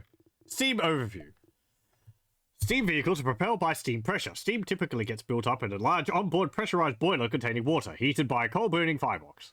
Yep, sure. Smoke and hot air from the firebox pass through the boiler through a cluster of tubes, heating up the water around them before getting released through a blast pipe at the other end of the boiler. The steam that accumulates in the boiler can be admitted to cylinders, with pistons tied to the wheels via a mechanical connection. This propels the vehicle. With each cycle, after pushing the pistons in one direction, the steam gets released outside through the blast pipe. This creates a vacuum pool in the firebox, drawing fresh air into it, further boosting the fire. Right. Water and coal are sometimes carried in a secondary unit, called the tender. Coal is transferred to the firebox by manual shoveling, whereas water is transferred to the boiler using a device called the injector. An adequate amount of water must be maintained in the boiler at all times, else it could lead to catastrophic failure. I guess in those situations, if you run out of water, it's best to just dump all the coal out of the boiler and hope the train is able to cool down in time. Steam vehicles need a lot of water to create steam, so they carry it on board. Some locomotives are comprised of two units, with the first one carrying a large boiler and the second, called the tender, carrying a water tank reserve. Others have both the boiler and the tank on a single unit. The single unit locomotives are called tank locomotives, and are usually small and made for shunting or short travel distances. Yes, I think the steam engine here will have the tank engine here will have a smaller range than the DE2 because of the requirements for the water.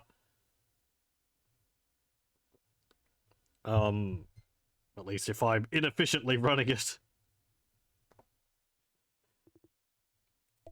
Boiler is a large cylindrical water tank on board a steam locomotive. It has a cluster of tubes going through it, connecting the firebox at the back with the smoke box at the front.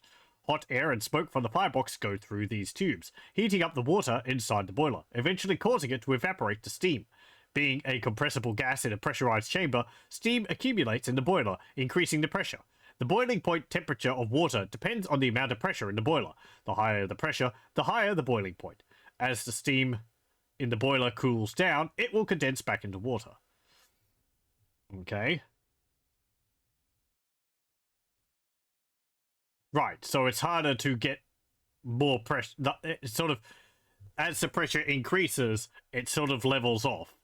Because, yeah, you need to boil the water at a higher temperature, because the pressure is higher, so it's harder to build a... Yeah, okay. Most steam engines have a safety valve that will release excess steam in case the boiler is overpressurized. It is advised to have just as much pressure in the boiler as needed to operate the engine, and not more, as the excess leads to wasting fuel. I don't know what that is, but okay. To transfer water from the tank to the boiler, steam engines use a device called the injector. Let me read that again. To transfer water from the tank to the boiler, steam engines use a device called the injector. It is usually operated by a large valve handle that is twisted to be opened or closed. That's that over there. Injectors use steam power pressure to inject water from one vessel to the other. As cold water is being added from a tender, it will affect the temperature of the water already in the boiler. Hence, it is recommended to add water slowly and continuously, proportional to the consumption and needs, to not disrupt steam creation too much. There is no way to monitor water temperature, other than indirectly by looking at the speed the pressure gauge needle is moving. Right, okay. So I guess if the pressure gauge is going down, you're adding too much water. And if it's going up, then you might not be adding enough. Or... okay. Maintaining a proper water level in the boiler is critical. This is done by observing the water gauge and adjusting the amount of water in the tank accordingly. The water level should be visible on the water gauge at all times. This range typically shows between 75% to 85% of the boiler height, which is the intended range of operation. Blowdown valve is used to dump water from the boiler, while the injector is used to add more. Having the water level above the gauge leaves less than optimal room for steam to generate in, and may overflow the cylinders. This is called priming, potentially causing major damage. Having the water level below the gauge can be even more catastrophic. If the firebox is sufficiently hot and its top surface, known as crown sheet, protrudes above the water level, it can melt, causing the pressurized boiler to explode. Yeah, so I've actually read a bit about this. Imagine... Okay, so you remember it all saying about how the hot air is being... So if we're looking from here to the front of the train, we have a circular part, and there's pipes going through the circular part. And then over the top of that, there is where the water is kept. And you want to keep the water above the point. You want to keep the water in the tank high enough that it's covering the top of the...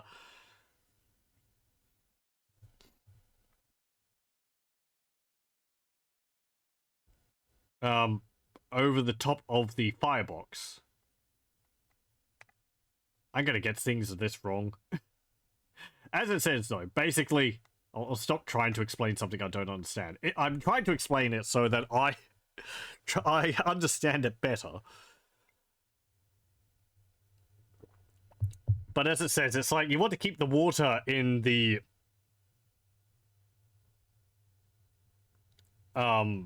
boiler high enough so that it's covering the top of the firebox, which is, you know, this is the firebox. The top of it's there. There's water in here. You want to make sure that there's water in here, because if there's not, it's actually getting a little low there. Then,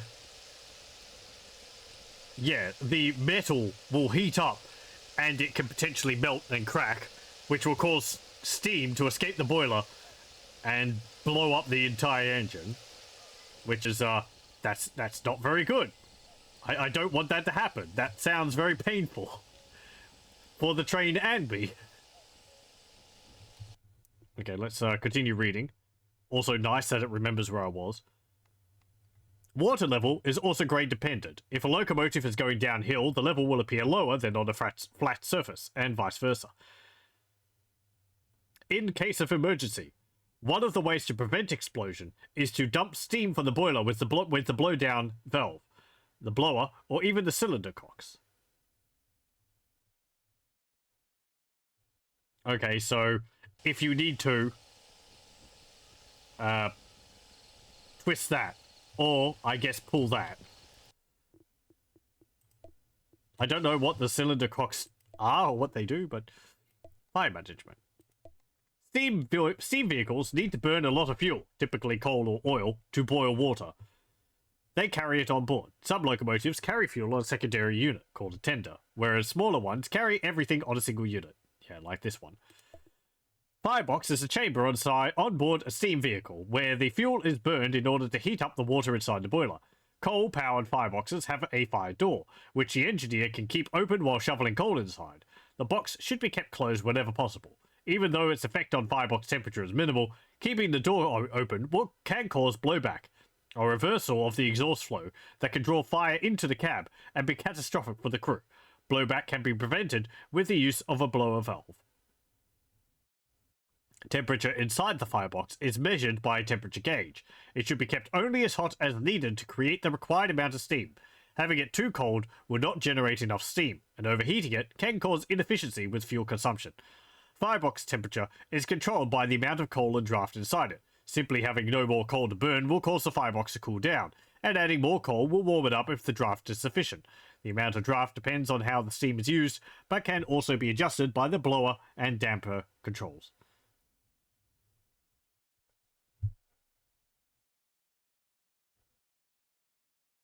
Right, so the draft is like increasing the airflow into the boiler, into the firebox. Which makes sense. If you want something to burn, you put oxygen onto it. Yeah. Okay. So it's like a bellows or something.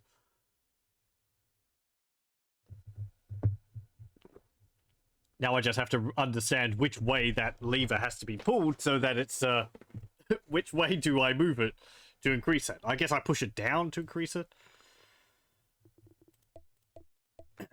Blower and damper. Intensity at which the fuel is burning, and thus setting the temperature of the firebox, is controlled by the air intake in the firebox. Oxygen in the air kindles fire. The most basic way to get the air gets fed into the firebox is simply by draft from opening the regulator and propelling the vehicle. As the steam from the cylinders is expelled through the blast pipe, it draws fresh air into the firebox with each cycle. Right, I think that's talking about, like, these here.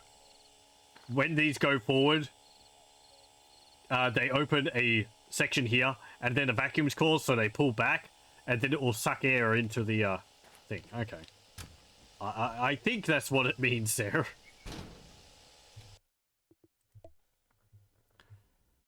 Additionally, there are two controls designed to adjust draft, blower and damper. Blower is usually operated by a valve. That's this one, okay. When open, it releases steam from the boiler around the chimney area. This creates a powerful draft, bringing more air into the firebox. This is used to drastically increase fire temperature, or expel abundant steam. Damper is usually operated by a lever. Why am I using American pronunciation? Lever. When closed, pushed down, it chokes the draft, drastically reducing fire temperature. This is used to reduce steam production when it is no longer needed. Okay, so I guess if you're sitting there, you don't want to be creating steam, so you push the damper down to sort of, I guess, keep the engine going, but not stopped completely.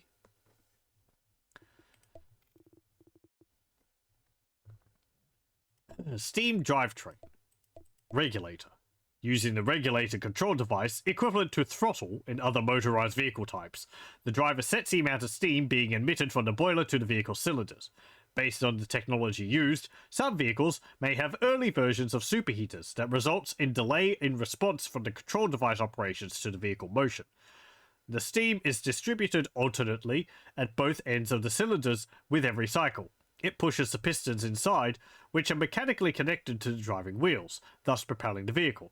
The used steam is then expelled from the blast pipe, where it mixes with smoke from the firebox in the smoke box, and together goes into the atmosphere through a chimney. The cycle repeats at every full rotation of the driving wheels. Cutoff is a control device, typically a lever or a wheel, that sets how long during a cylinder cycle the steam will be emitted to the cylinders. When the cutoff is pushed all the way forward, the steam is emitted almost all the time during a cycle, whereas when it's near the center position, the steam is emitted only for a small fraction of the cycle. With the forward cutoff position, the vehicle will have the highest power output, but it will also consume the most steam. Due to compression forces in the cylinder, this also slightly reduces the maximum speed the vehicle can reach. By moving the cutoff towards the center, the vehicle can reach higher speeds, albeit with a lower power output. Okay, so I guess you need to move that forward if you're hauling a heavier weight. Apart from determining the intervals in which steam is admitted to the cylinders, the cutoff control also determines the direction of the locomotive movement. Just like the reverser does on our other powertrain types, pulling the cutoff all the way backwards sends full steam in reverse. Cutoff must never be put in the opposite direction while in motion, as this would send the ash particulates into the boiler, prime the cylinder with water, and potentially cause catastrophic failure. Right.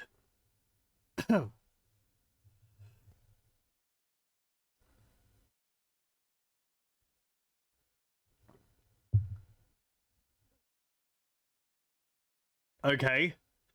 So, if you're going forward, don't immediately go full into reverse. You have to ease off into neutral, basically, and then go into reverse. Okay, fine. I might have been quite close to accidentally doing that, fiddling around with the lever. When steam is no longer being emitted to the cylinders, they quickly cool down.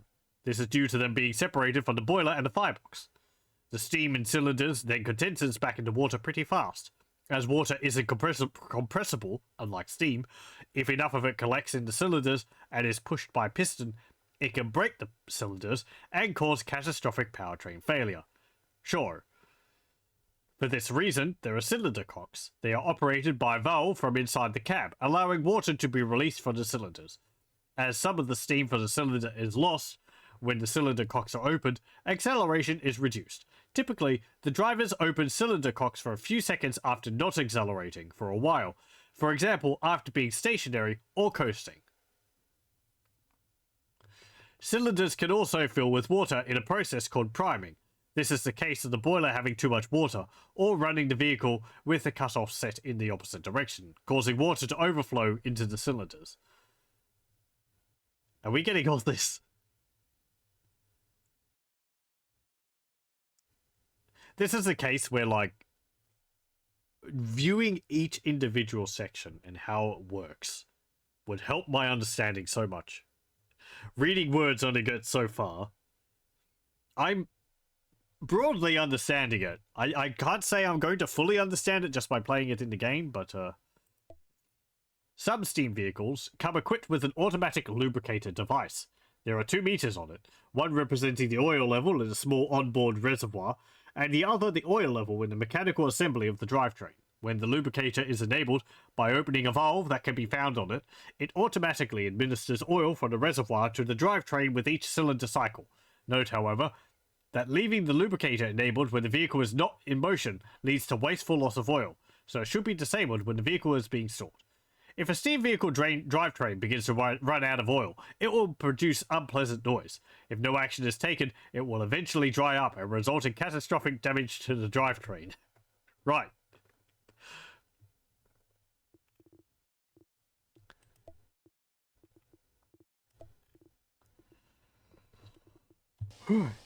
Okay, let's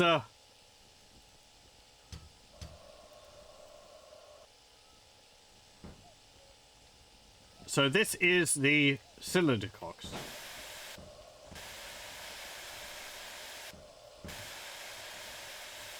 Okay, that puts the steam out. But that will lower the pressure.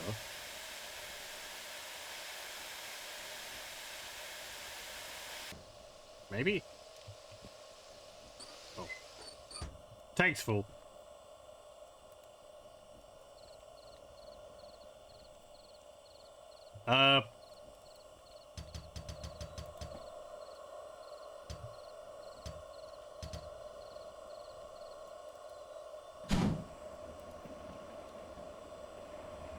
Oh, that was dumping the coal. Don't do that. That's dumb.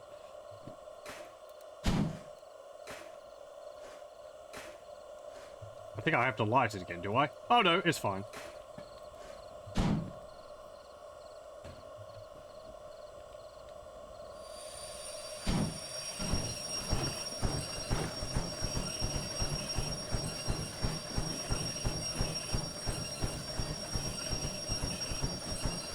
Do I have a handbrake on?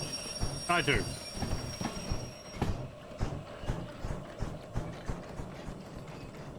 Hey, we're moving. What's our speed? 20. Wow, we've actually picked up a fair bit of speed.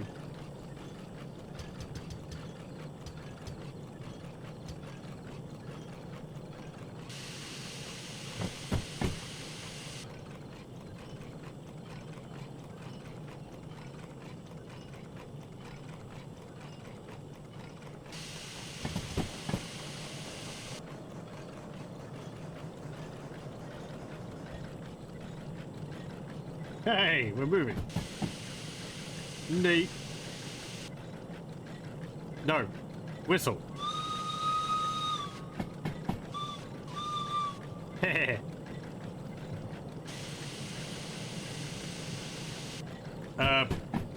Slow down.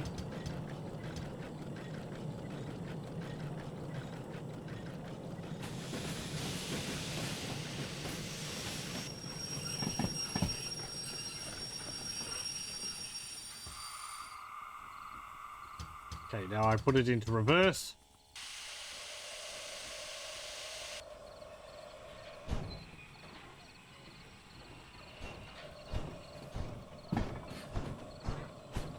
Okay, I'm just going to move this back and forth a little bit. See how it goes.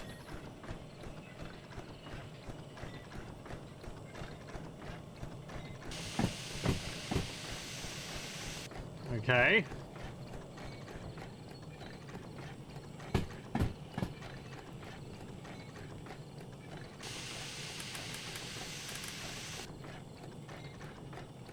We have got windscreen wipers. I like the wooden floor too. That's really cool.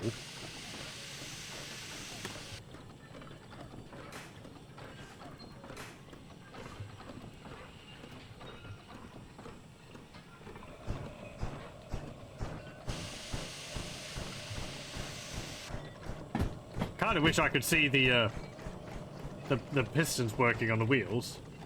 Eh. No! Uh-oh. Okay, good. It's fine.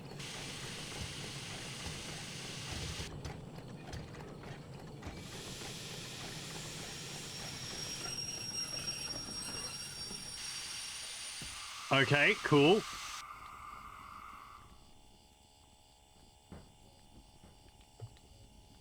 Then... Okay. So let's see. Okay, pressure's still going up. Oh, we're actually moving back a little bit.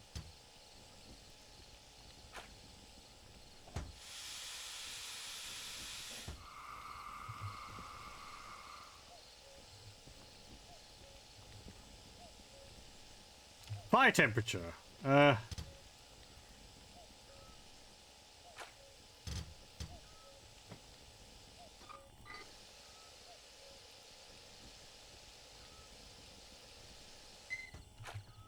What's that weird sloshing noise? There's an odd buzzing too.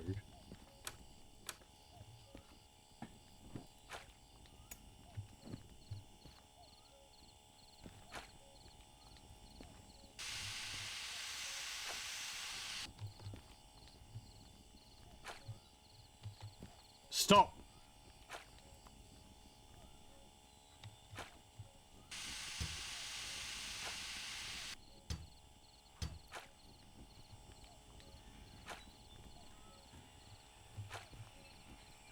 I said stop.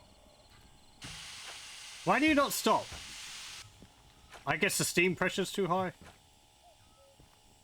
Oh, okay. No? So you should open that.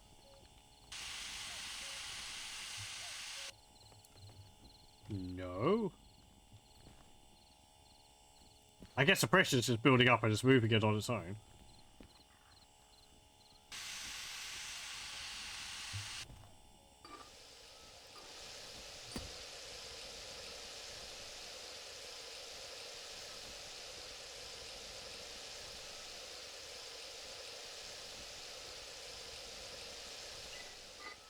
How do I tell how much water's in the tank? I think I can look in this, can't I?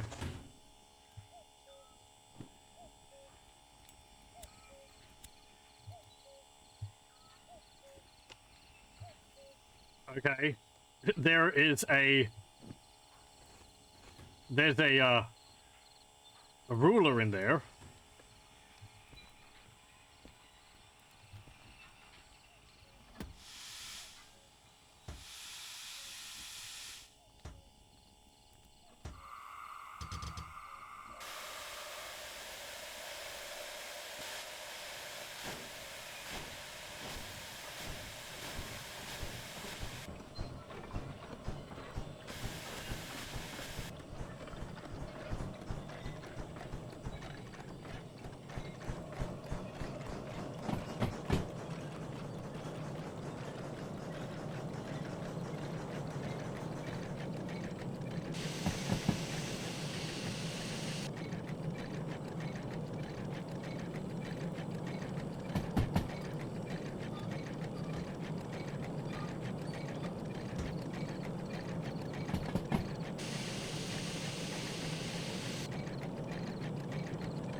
I guess we'll just drive to another location.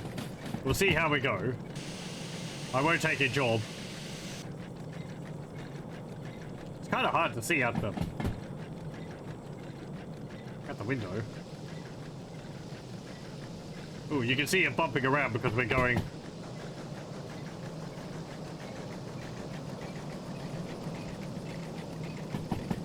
Because we're going along a slope.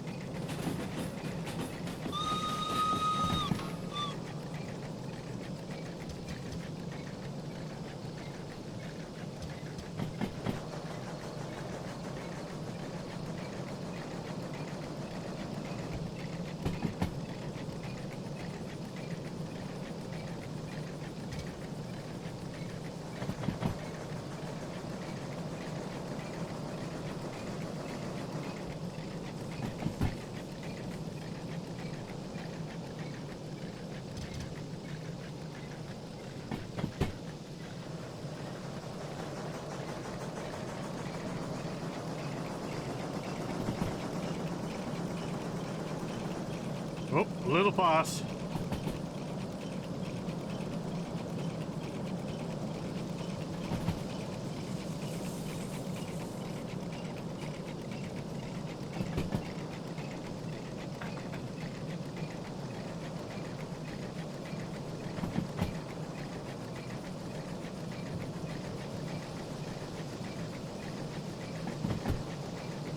Hehehe.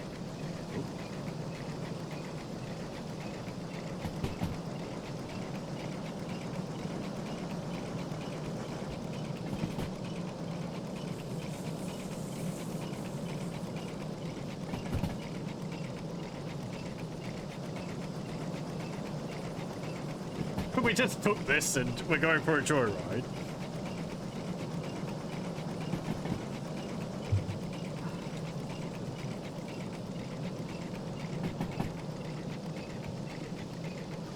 Oh, there might be a bit too much water in there.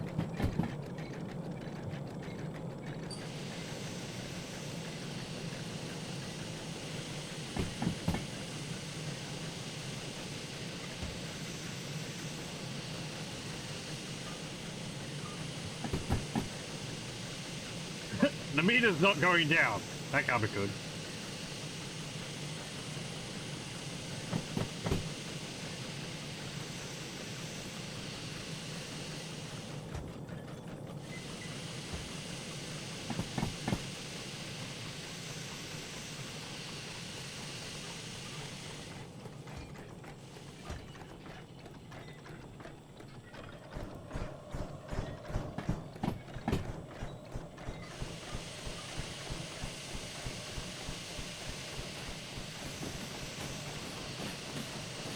Okay, good, the meter's back.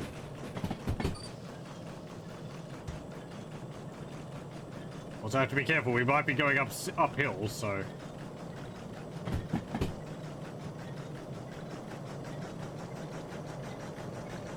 I don't know where I'm going. I'm just driving it around.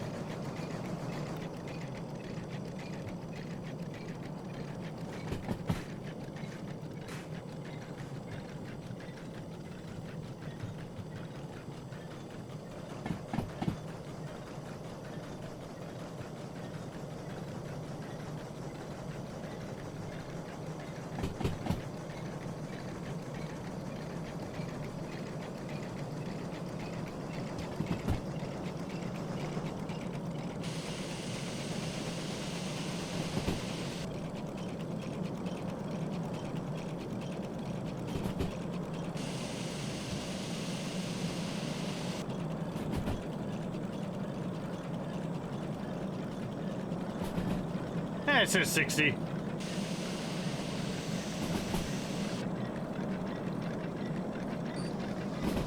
Oh, we need more water in there.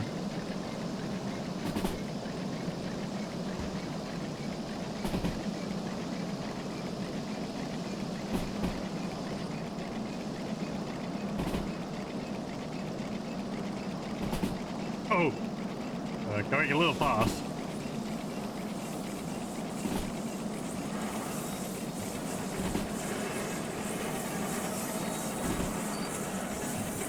Stop! Stop! Well, bugger. It was going fine. Man, you pick up speed quickly. Uh, dump the coal?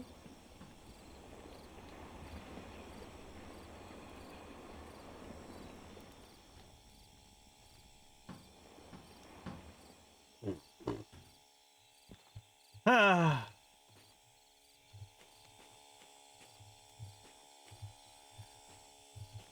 Poor train. Ah. We nearly got there. Wherever that is.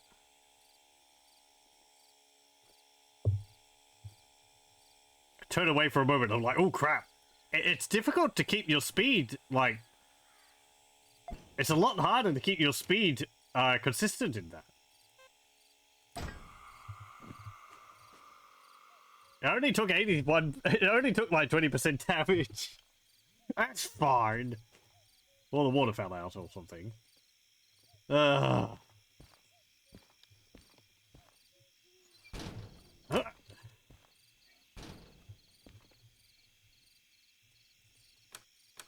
Okay.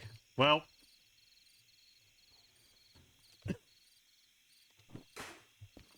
I'm gonna have to practice this a lot. It's controlling the speed. I feel like I put the, Oh, right. I feel like I put the, accelerator on a little bit. And it just goes, whoom! And zooms off.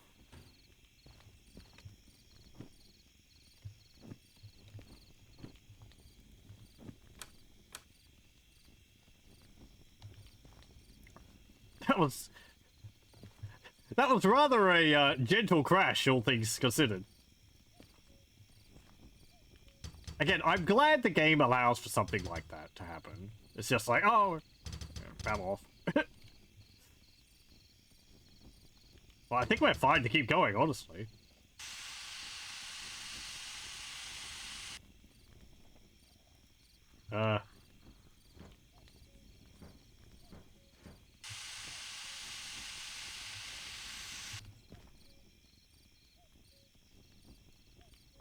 Apparently we have got sand. Oh, there's the sander. Okay.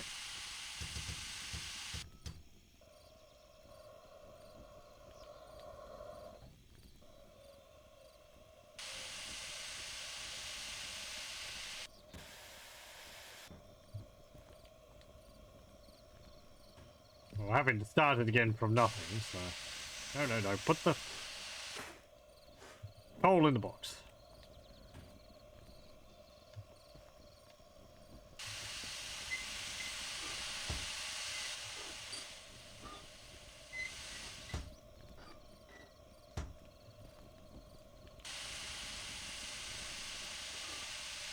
Right, that's to build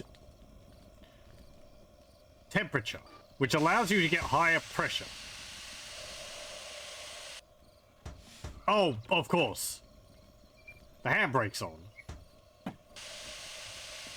Fighting against its handbrake.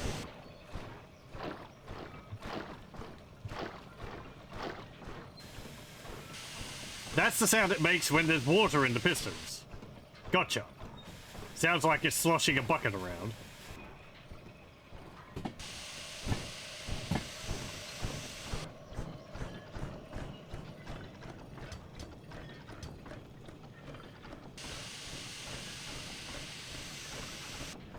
Let's just keep it going at a leisurely pace.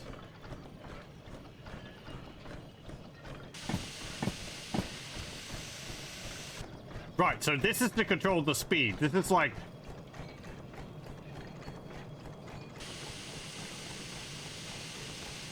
I guess how much, like, pressure you want going into the pistons?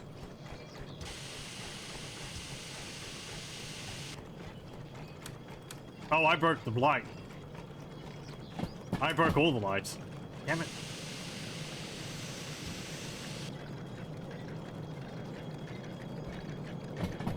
Careful.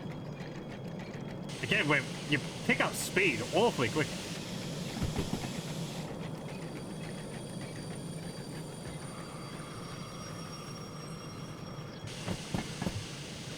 Oh, we do have a side window here.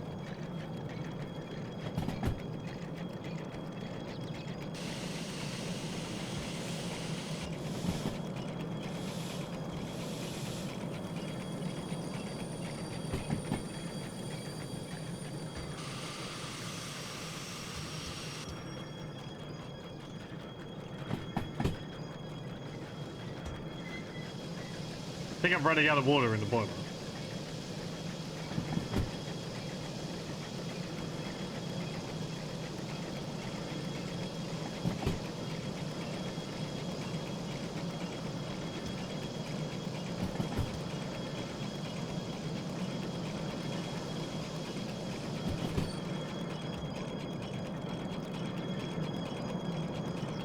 That's a funny noise.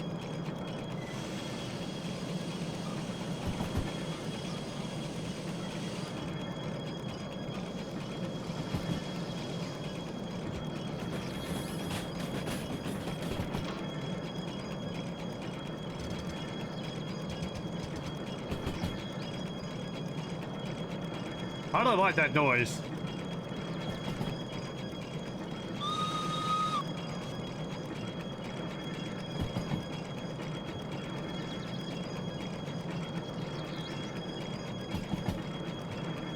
I don't know what it is, though.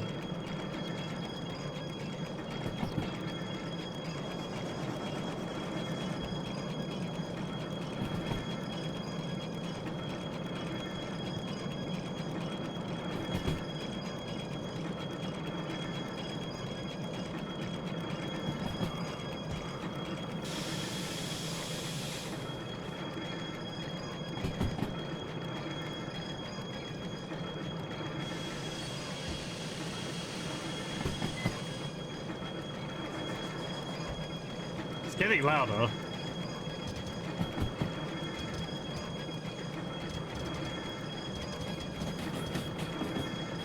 Pull something! Something for making that noise.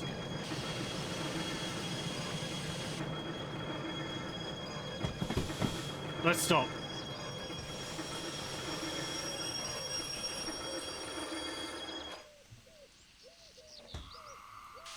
Oh, hang on.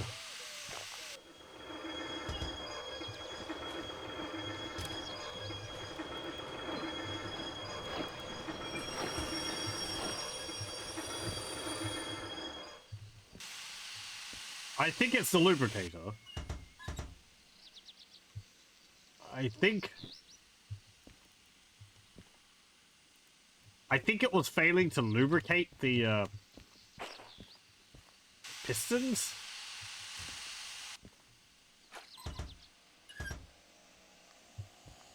Right, I have to turn those on as well. Okay. Like, this squeaking noise is getting louder. It's not going away.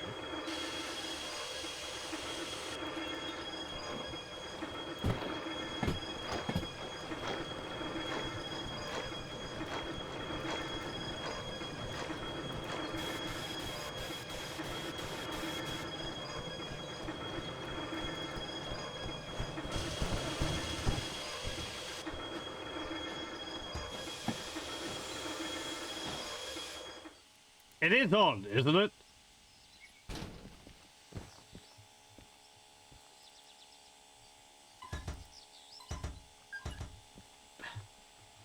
Lefty loosey, righty tighty. I'm pretty sure that's on.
I'm guessing they're going to lubricate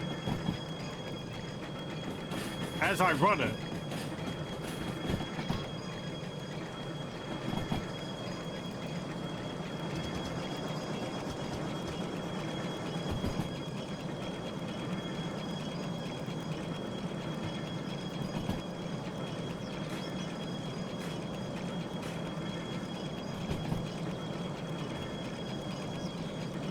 There's a lot of things to keep in mind with all this.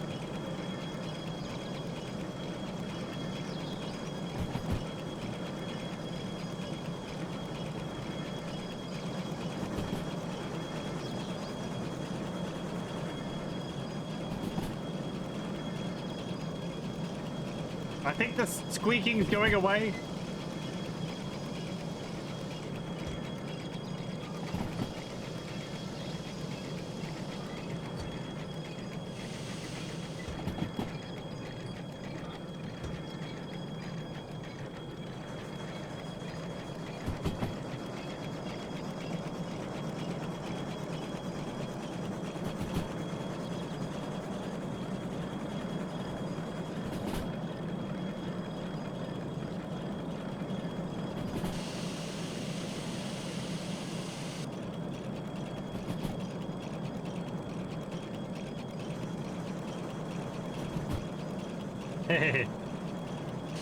Come on.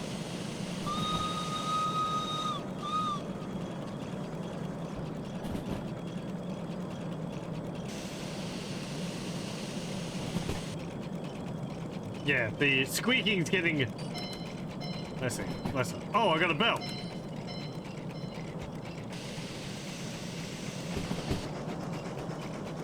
Okay, so that's the sound it makes when the lubrication's not enough.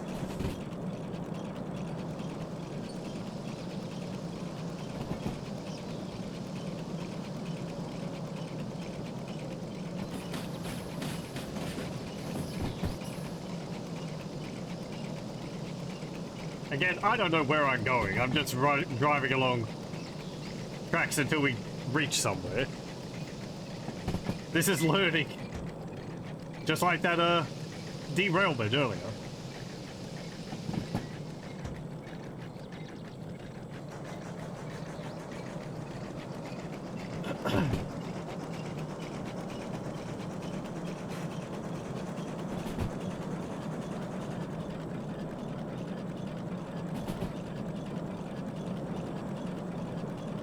How much water have we got in here in it now?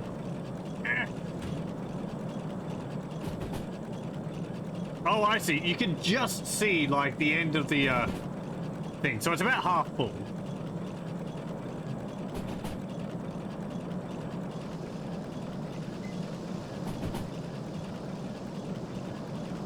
There's no point in me looking at a map. Again, I don't know where I am. I wasn't paying attention. We'll have to tell, when we get to a place. Yep, to the left we go. No, no, not the window.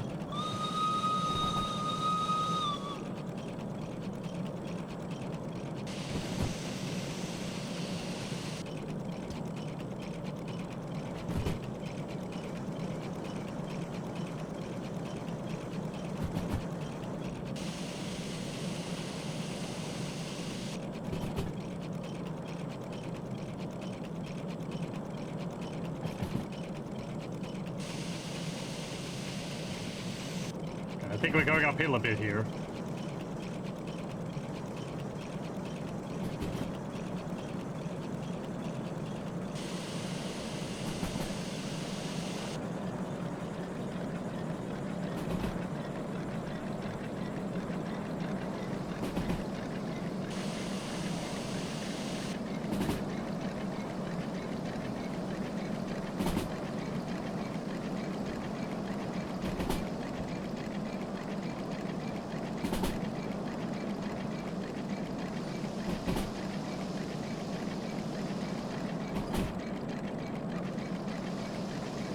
Since we're going uphill, I don't know how I should read that gauge. I guess it's about in the right spot.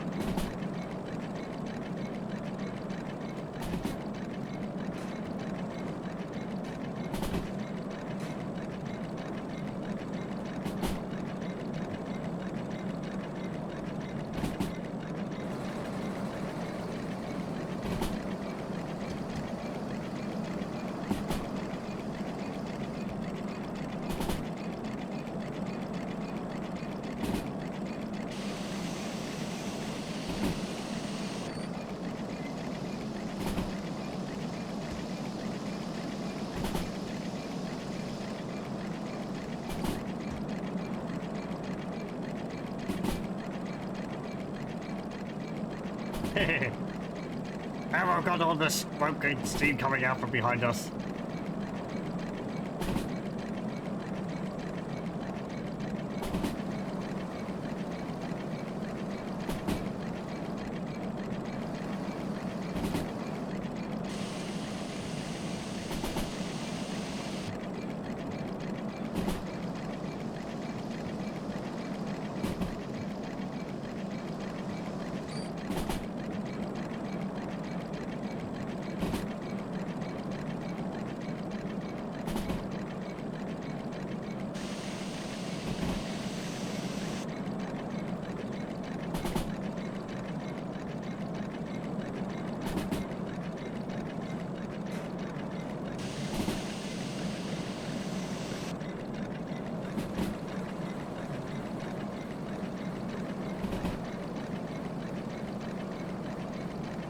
It'd be nice when you get some, like, houses and stuff on the landscape.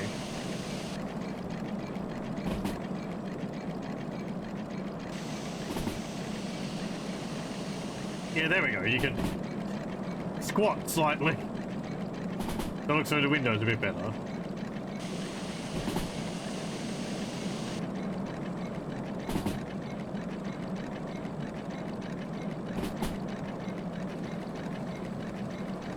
I feel like I'm forgetting something.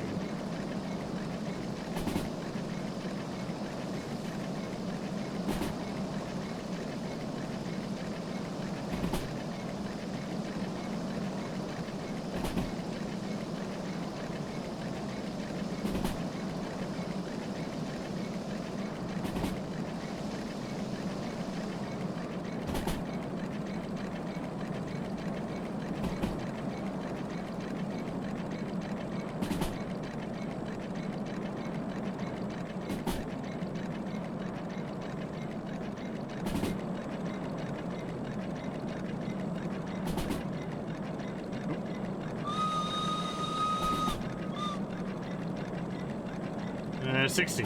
Yeah, that's fine. We're doing 50.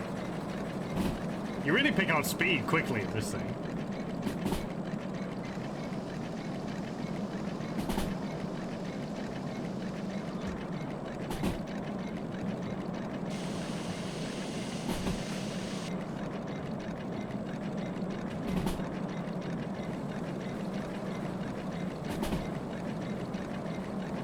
I guess we're going through the tunnel. Oh, are we going to the harbour?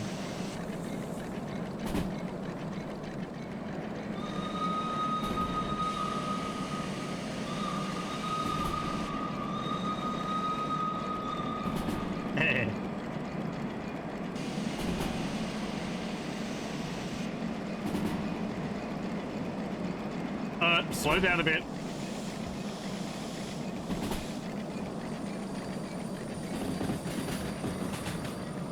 Yeah, that says 40. Let's ease off on the speed a little bit. Okay.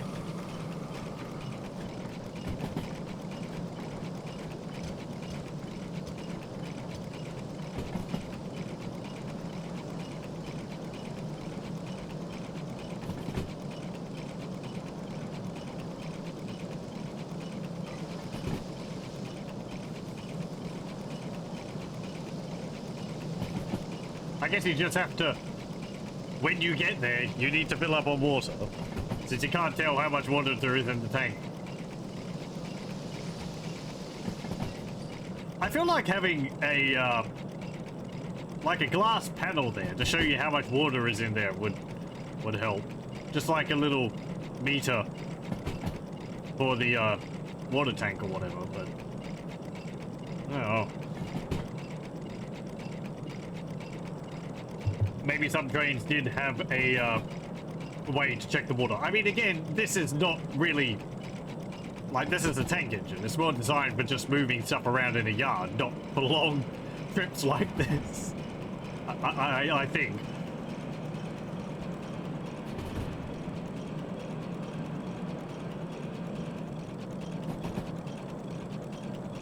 It says 50.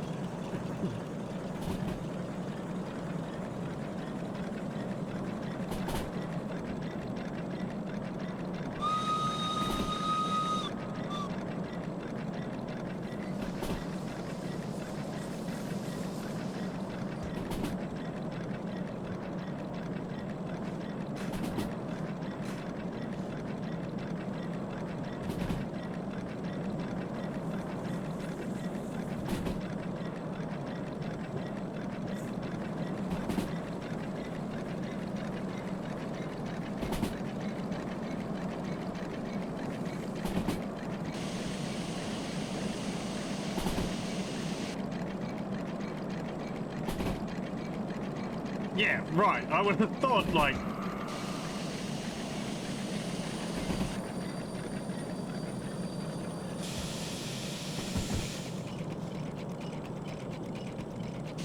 You know...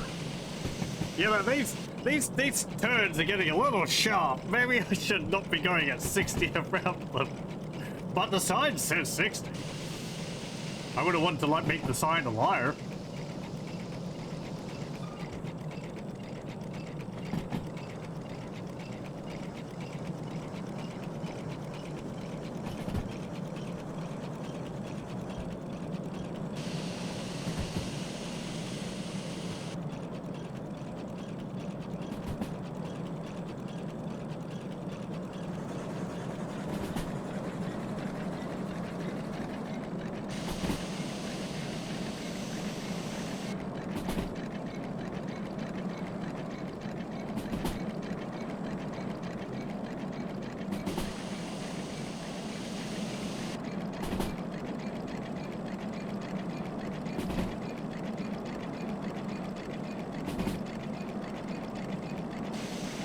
Yeah, it says we're doing 60.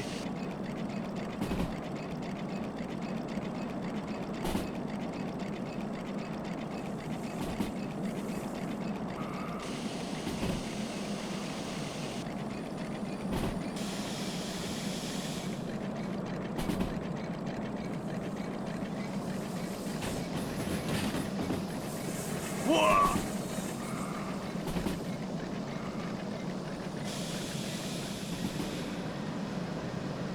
That was a little violent.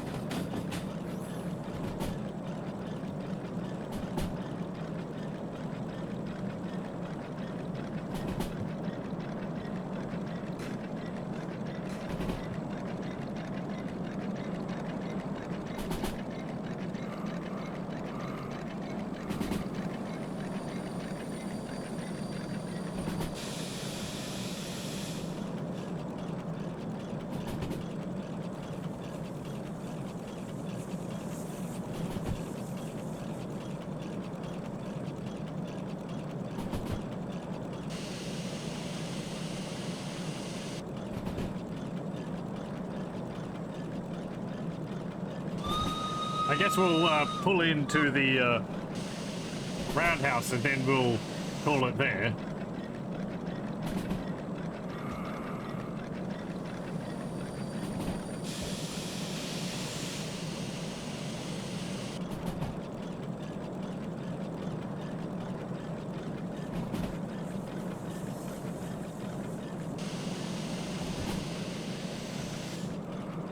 Let's go a bit slower.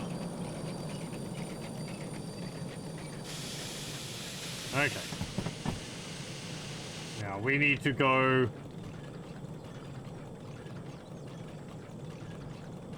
Yeah, left. And then we need to go right.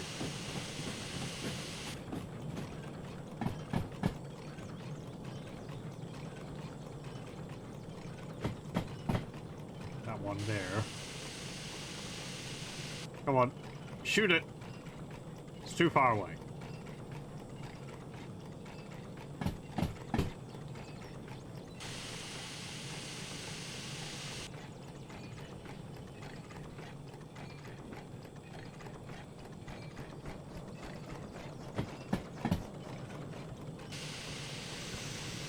What was that? Oh, that I'm on re-rail. There we go.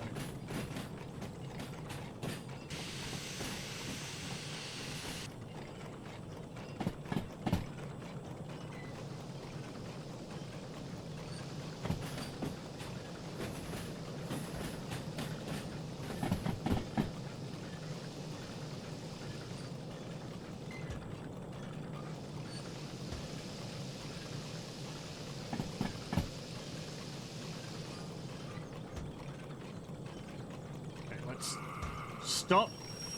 We can practice filling this up with water.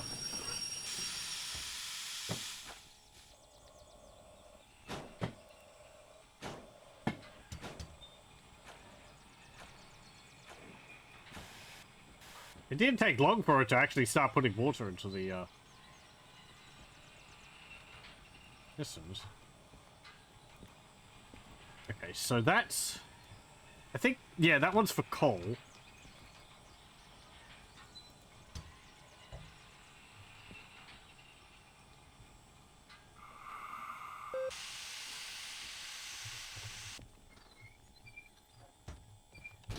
Okay, so if I want to put coal into this... oh, here we go.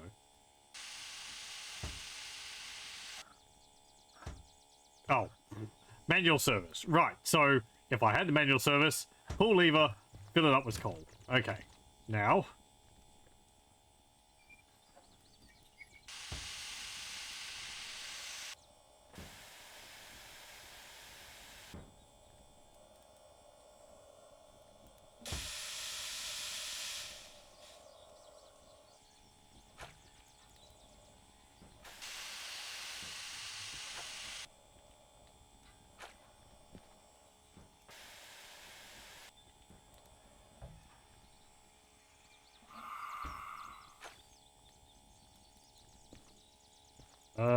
is that alright?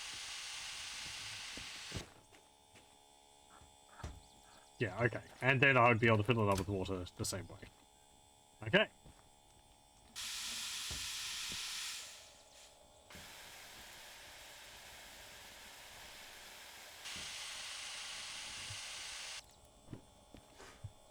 I really need to fill it all the way up with coal again.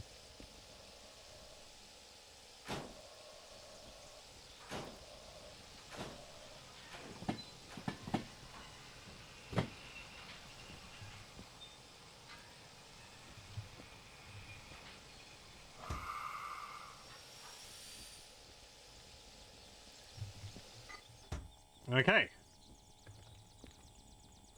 I think we could just leave it going there like that.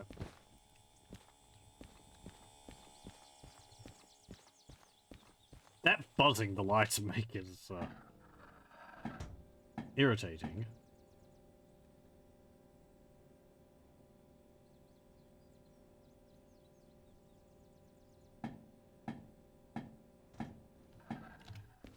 Right. Yeah, let's just pull it into there. Okay. Got to pull that back. Take the handbrake off.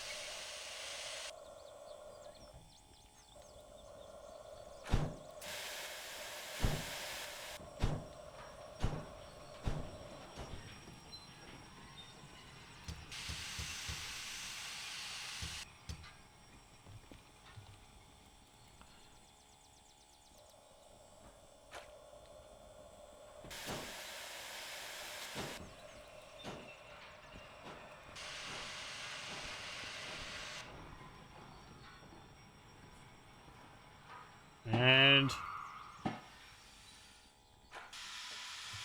there we go. I think then we can like how do you put the fire out?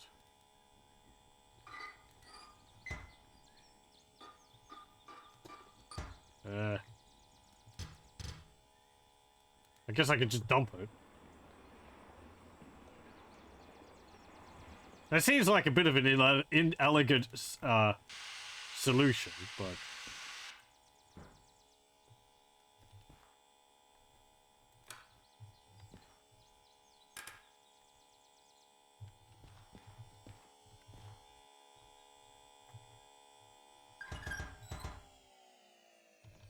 Get that dynamo is loud and annoying. Just hum.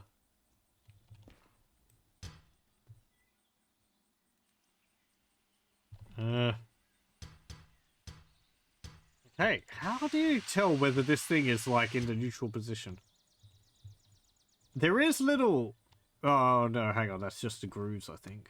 I was going to say there's like coloured markings on it, but it's not, it's just lighting. Maybe there is?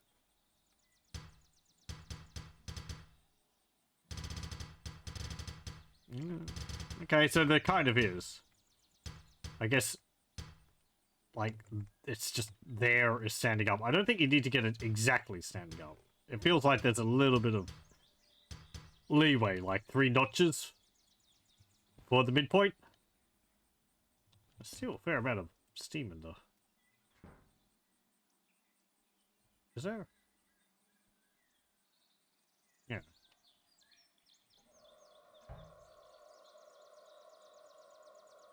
Oh.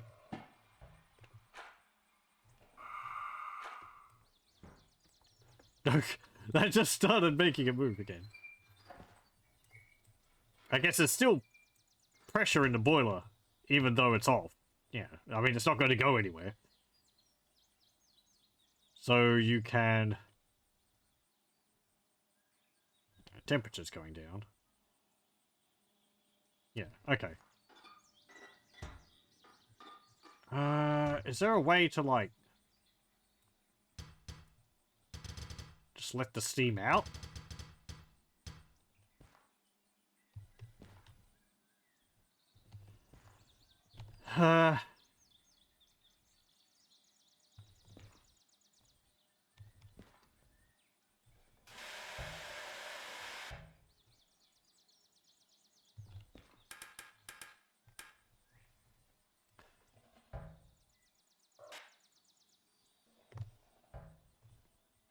Oh, okay. I guess it's fine.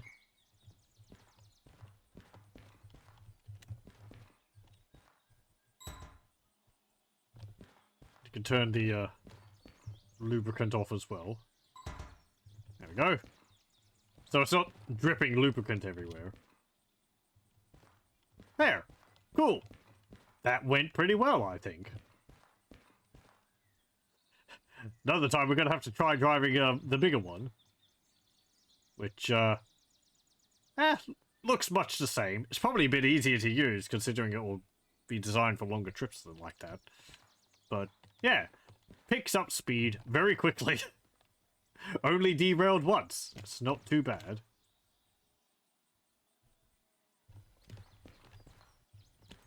What's this for? Oh, is that for water?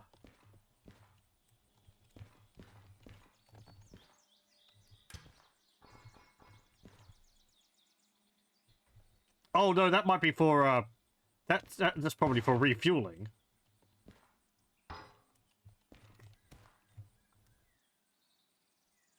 Or charging, I don't know. I think that's for fuel. Yeah, I mean, it's next to diesel, so it's for diesel. Okay, right. So you can't fill water in here. You have to do that over there. Okay, fine. Right. Well, I think that will be it for tonight. That was a, we had one successful trip with, that diesel, which was a bit of a challenge. A tough trip, but we managed to succeed.